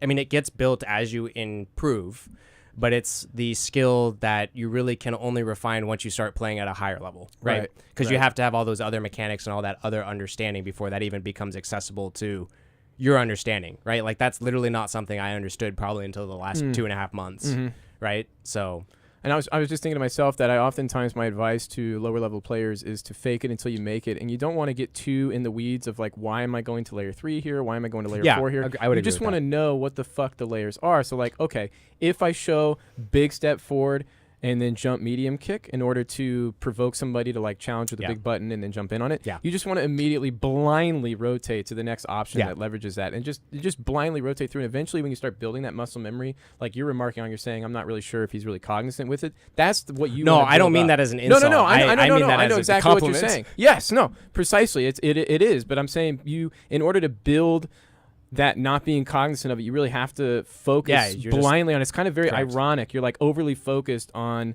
not focusing too much. It's like the same thing in any profession or any professional athlete. They don't have to think about it. They just do, right? It's just so, I mean, they are thinking about it, but it's so ingrained within them. They're not second guessing themselves, right? Whereas a player like myself, when Danny does that to me, I'm constantly second guessing myself. Like, well, what does he know that I don't know? Confidence is so big. Like just being able to know that your opponent is going to stall out when you bring these options to the table without overthinking the lower rungs and immediately getting your way into the layer 3, 4, 5 without much mental effort on your part. Just reserve so much of that limited capacity to the focus to play the deeper mind game. So you're just kind of getting gassed out early on in the neutral, and then in that mental exhaustion, the overflow of the stack, Danny's able to kind of weave in and find all the right reads. Yeah. Just like I'm not weave even the sure it's sentence reads. together, His ability bro. to just react as well, too. Just to set up reaction situations is just impressive, so to say the least. Actually, I was talking to PL about that earlier, too, if you're still watching PL, trying to set up, like, whiffing things and everything like that, like, exactly. So, well done to you. I think always happy to see you come through, brother. I know that I we've should been, be coming through more often now that I figured out some people to come carpool with. Oh, so. yeah, Yeah, sick. especially since you guys we're not doing the monthlies anymore. We're only doing the quarterlies. So We're only doing the quarters. yeah, We so may be opening up. I need to come out to the weeklies. You do, brother, and we. Well, and I want to We as might be opening up to some Saturdays as well. Oh, I don't nice. know. It's kind of still on the table. We're still kind of thinking about No- it. We no don't want to pressure gas from me, people man. out with No like pressure double from week. me. What do you think about that? Let me. I mean, might only come one day, but I assume most people would probably only I come wouldn't. one day. I mean, I wouldn't be opposed to it. I think the more times you can play, not the more times, but That's the what I'm more saying. available slots and the more people you get to play, I think the more the community will grow. I'm right? really intimidated by us potentially burning people out playing too often. I but think it's if like, people are burning out, they're gonna burn out regardless. well, that's I kind of have a similar mentality to you. It's like, dude, you guys are really like grinding the game. Like the theme of tonight has been seeing progress from people who is unexpected that they're getting this far in the bracket. I mean, you always come out and you do well when you come out, and Well, I've been. but I mean the improvements being made by people. Raihan, somebody that you beat. I mean, he's meteoric. Rise. Tariq doing so well. I mean, how the fuck is Dylan rival Danny on loser's side on top 8, top 12? It's just absolutely insane. So it's just getting the reps in and making the improvements is always so it's I guess what I'm trying to say is that folks are thirsty for this fucking Oh, yeah. game, and it's They're kind of looking- surprising. Well, and I think, 'Cause not, it's exhausting. not just myself though, but I think everybody's trying to improve, right? So like when I take a loss, I'm not a very salty person, but I don't like losing, right? Yeah. Like that's how I That's the explain perfect it. combination. Yeah, you gotta be able to disconnect the am ego not from happy it. that I lost to Danny, Right. right? But I'm also not sitting here being like, oh, and I'll be honest, it was a skill issue. He kicked my ass, right? Like I'll sit here and We say appreciate that honesty. but like it's about Six straight, making he got that's lucky. that's nah. That's Character's how you broken. get better at these types of games, Oh, I is love it. realizing that you have to have the mentality. And I think the majority of players hold themselves back by getting salty, but It's well. Shall I say the that? thing I'm is, saying is it. that no, you can't. It's very true, and what that means is that they care. You have to have that essence of caring. no, you have to have I that, think that it's just you can't let the salt dictate your Exactly. decision making in a non-productive way. Exactly. It's okay for, like you said, you're not happy about No. losing. The salt is there. Correct. It's just not making you an asshole. I guess. yeah, You know I what have mean? a pinch Yeah. of salt and I'll go learn from it. Precisely. I'll go cook some food. Yeah, exactly. You're gonna get that little bit of that. You know what I'm saying? Oh I like God, I gotta have the dad jokes. What can I say? that. I I'm not a appreciate- dad, dude. You but gotta, I love you gotta 'em. bail me out here. What did you get? Third place or something like Yeah, that? I Good got lord! third. So you're in I the got money third. tonight. You Yeah. took home 25 $25. bucks. Well done. Hope to see you next week on Friday. I think so. I think Our I should be next here. big quarterly is going to be Saturday, November 9th. And I'm definitely gonna try to make that. if we run any other Saturdays, like a doubleheader we've potentially been floating, we will be starting that only in September. So for all of August, the schedule is remaining the same. Fridays are remaining exactly the same Cool. for the next several years. So Cool. nothing's changing there, but we might be sliding a Saturday onto the docket just Cool. to gauge it. And the last thing I want to mention is at the November quarterly, I believe we are going to try and run some team tournament on the Friday. That would be before sick. Yeah, so That'd we be I fun. want to see Team Rushdown. I want to see Team Jurassic. These old Team guys out Marissa. in East Washington. Sure, maybe Team Marissa, but Team Salon definitely, and then also Team Locust. I know that we have a lot of players that typically Okay. frequent Seattle Skirmish on Fridays that also have some crossover for Street Oh, okay. Fighter. All right. So players like Element, Clover Wolf, Okay. Regular Wolf. There's another person named Wolf. So Got it. and who else? Oh, Ian and Meiston. Leaf and Ian. So it'll be cool to Got see a team tournament potentially. But anyways, yeah, November 9th, we will have another $4,000 prize pool up for grabs in downtown Seattle. We're Nice. looking forward to it. And thanks for taking the time to talk to me Cool. about your Yeah, tournament run. anytime. Really well done, man. Yeah, So glad thanks. you're able to come through. And anytime anybody comes through and starts disrupting things, I think that's sick. So I'm appreciate just here you to have. sliding in. Honestly, I just have so much fun when I come through. Oh, this so this venue is it's a blast. It's a blast. The setups are great. Everything is great. The venue It's- is great. It's actually insane, amazing. and we have, as we speak, it looks like Dean and Tommy playing out the Dulcim Blanca here, so we can tune into these casuals as we start to wind down tonight. Appreciate everybody tuning in. Appreciate you sitting down to chat with me, Fishboy, and we're Yeah. gonna see you next Friday. Cool. That's the plan. All right, brother. Take All right. care. Thanks. Appreciate it. Of course.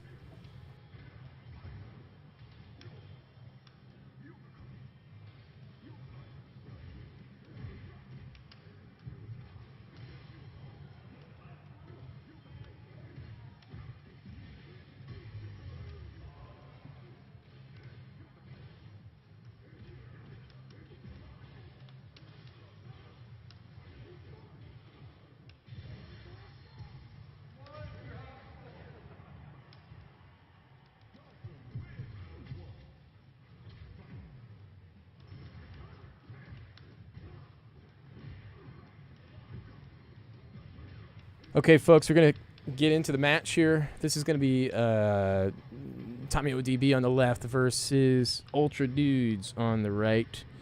Playing some casuals as we close the venue night out tonight. And we will be here next Friday to catch that action. Man, I can't believe the bracket tonight. That was just a ton of upsets. If you want to check out the bracket, it's in the stream title, challenge.com/SF Salon 56. Take a look at yourself at the upsets. They are numerous and insane. Anyways, appreciate y'all tuning in. I'm going to throw this over to nobody. Just let the matches rock. See you later.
This was pure taking. Accept it! My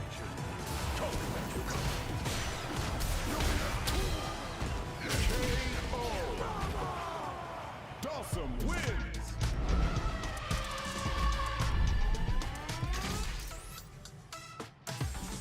Round 1. Fight!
Round 2.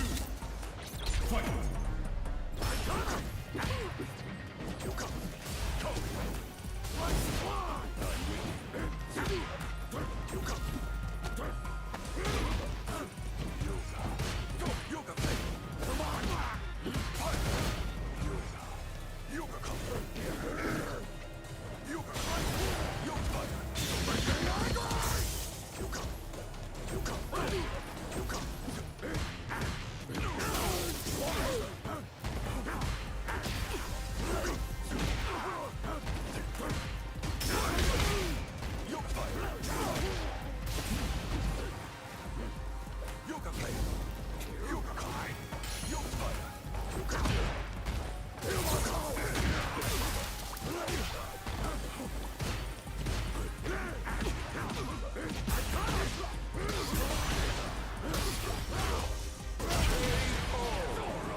Blockout wins!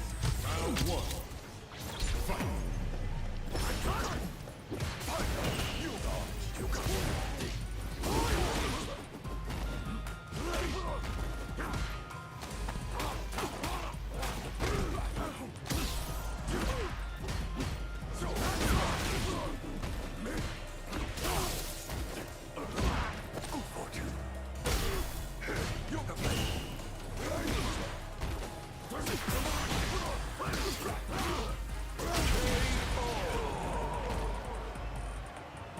Round 2.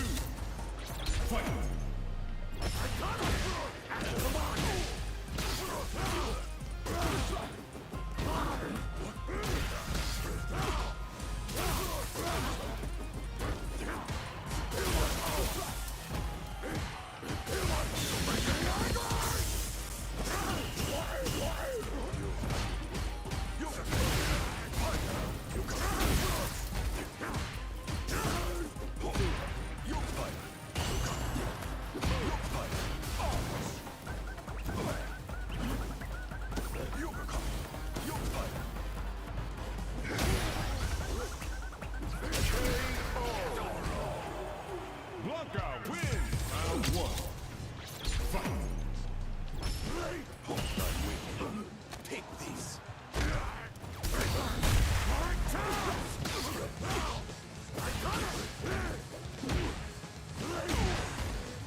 Blanca wins.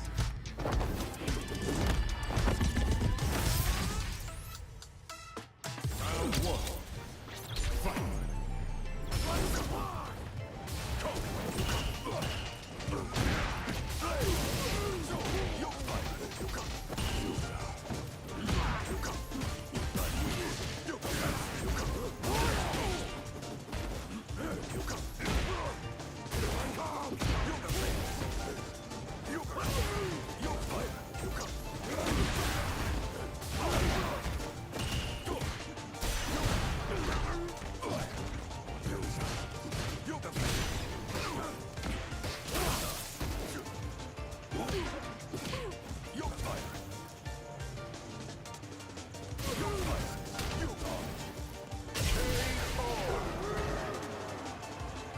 Round two. Fight.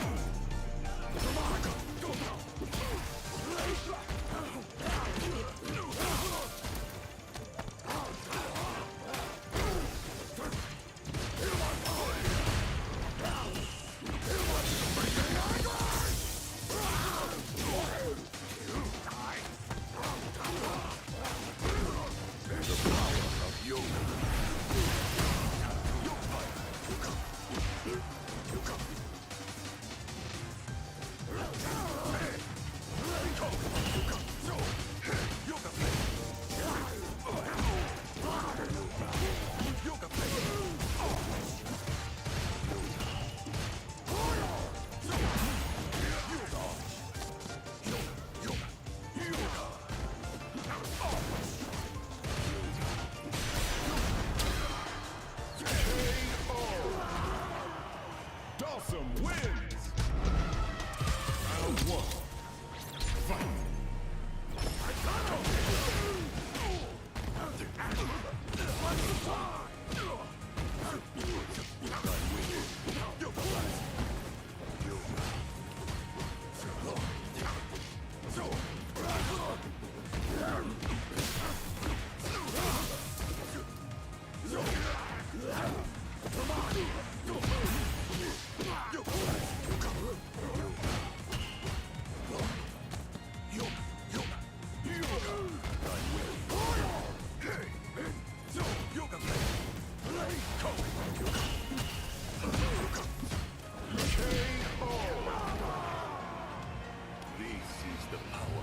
Round two.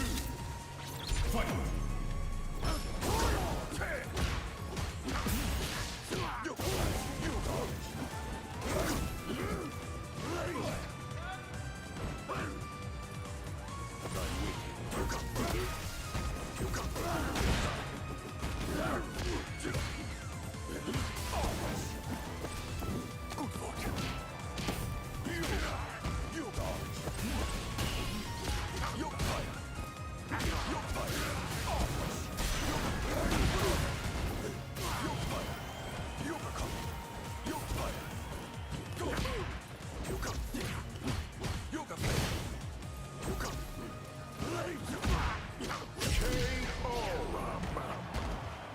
Dawson wins.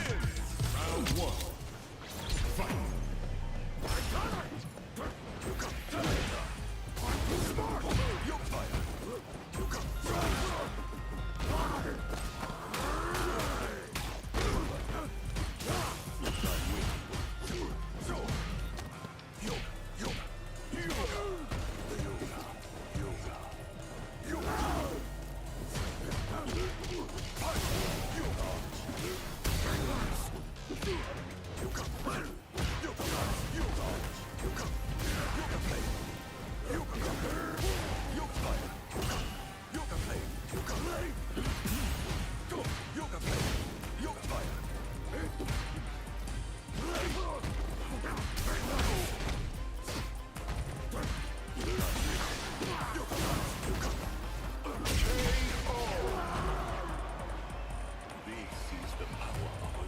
Round 2.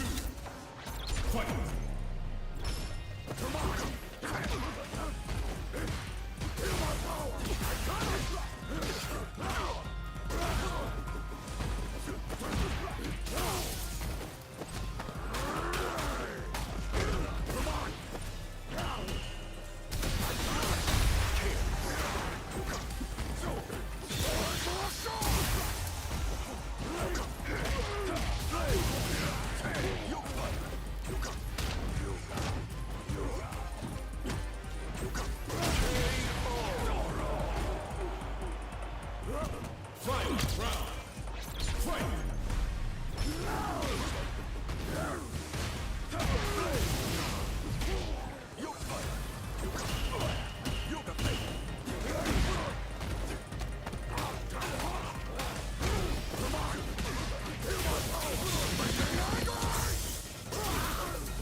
Blanca wins.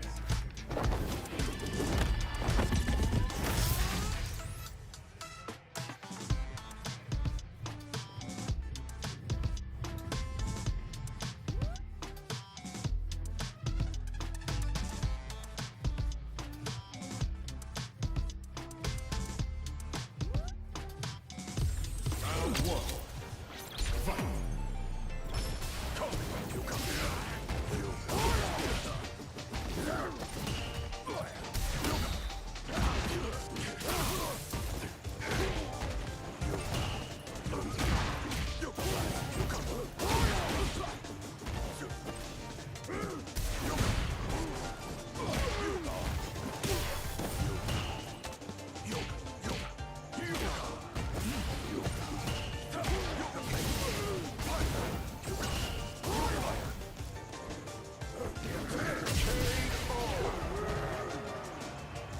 Round 2. Fight.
Round 2.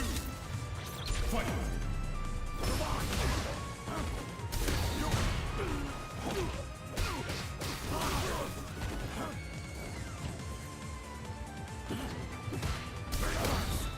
You're lost in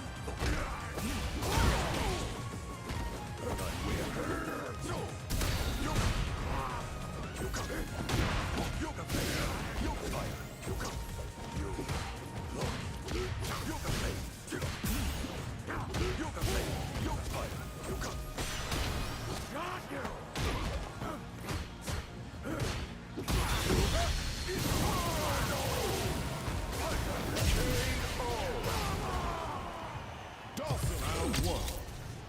Fight.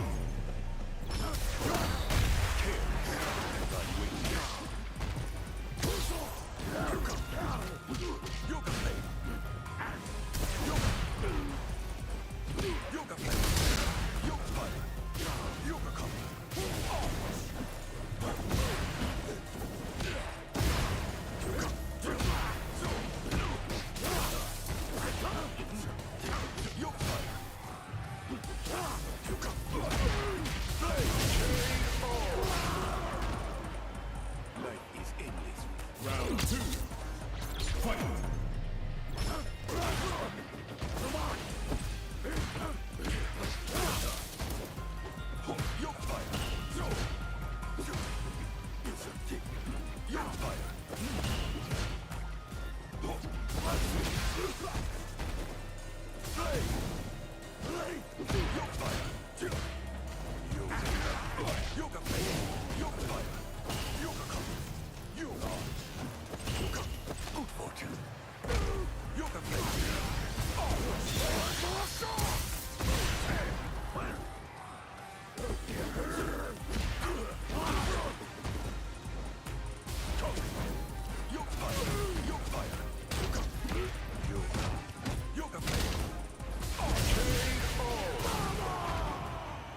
Dawson wins.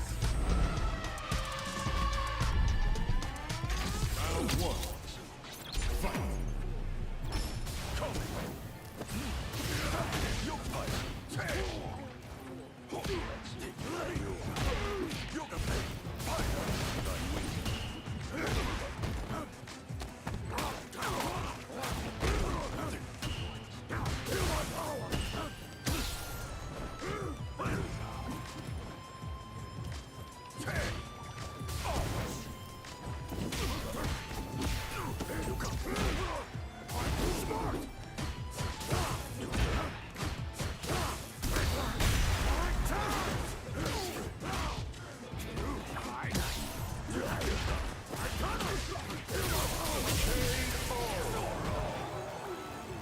Round 2. Fight.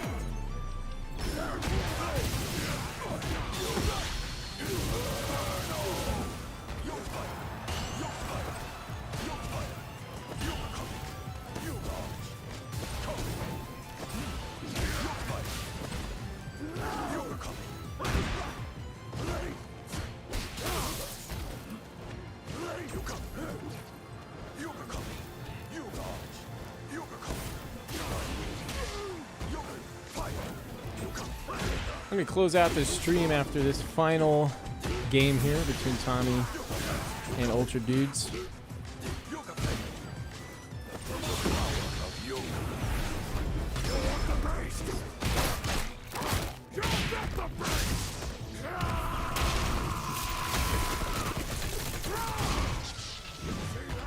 Not enough to kill. You could rob him. No, just gets hit by that wake-up sweep. Tommy leaning back. Final round here of the night. Thanks for tuning in, everybody. Really appreciate it. Ooh, almost pushed him into that fireball. The zoning continues. Nice bust out, though. Has to do it.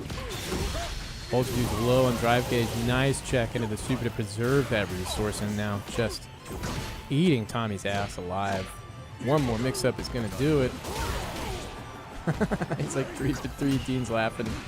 Ultra Dudes is laughing. Oh my god. Good catch. Oh, that was almost ambiguous as fuck. All right. GG's, everybody. Appreciate y'all tuning in. That's going to close the stream out now. Looks like other folks are getting ready to pack it in as well. Appreciate everybody coming in tonight. We will be here every Friday, both on Twitch and in person, so do tune in. We also dual stream to YouTube, so if you're looking for a different platform to catch these games on, that is the platform of choice, I've heard. Just get a little bit better quality. Anyways, we're gonna end the stream on that note. Appreciate y'all tuning in.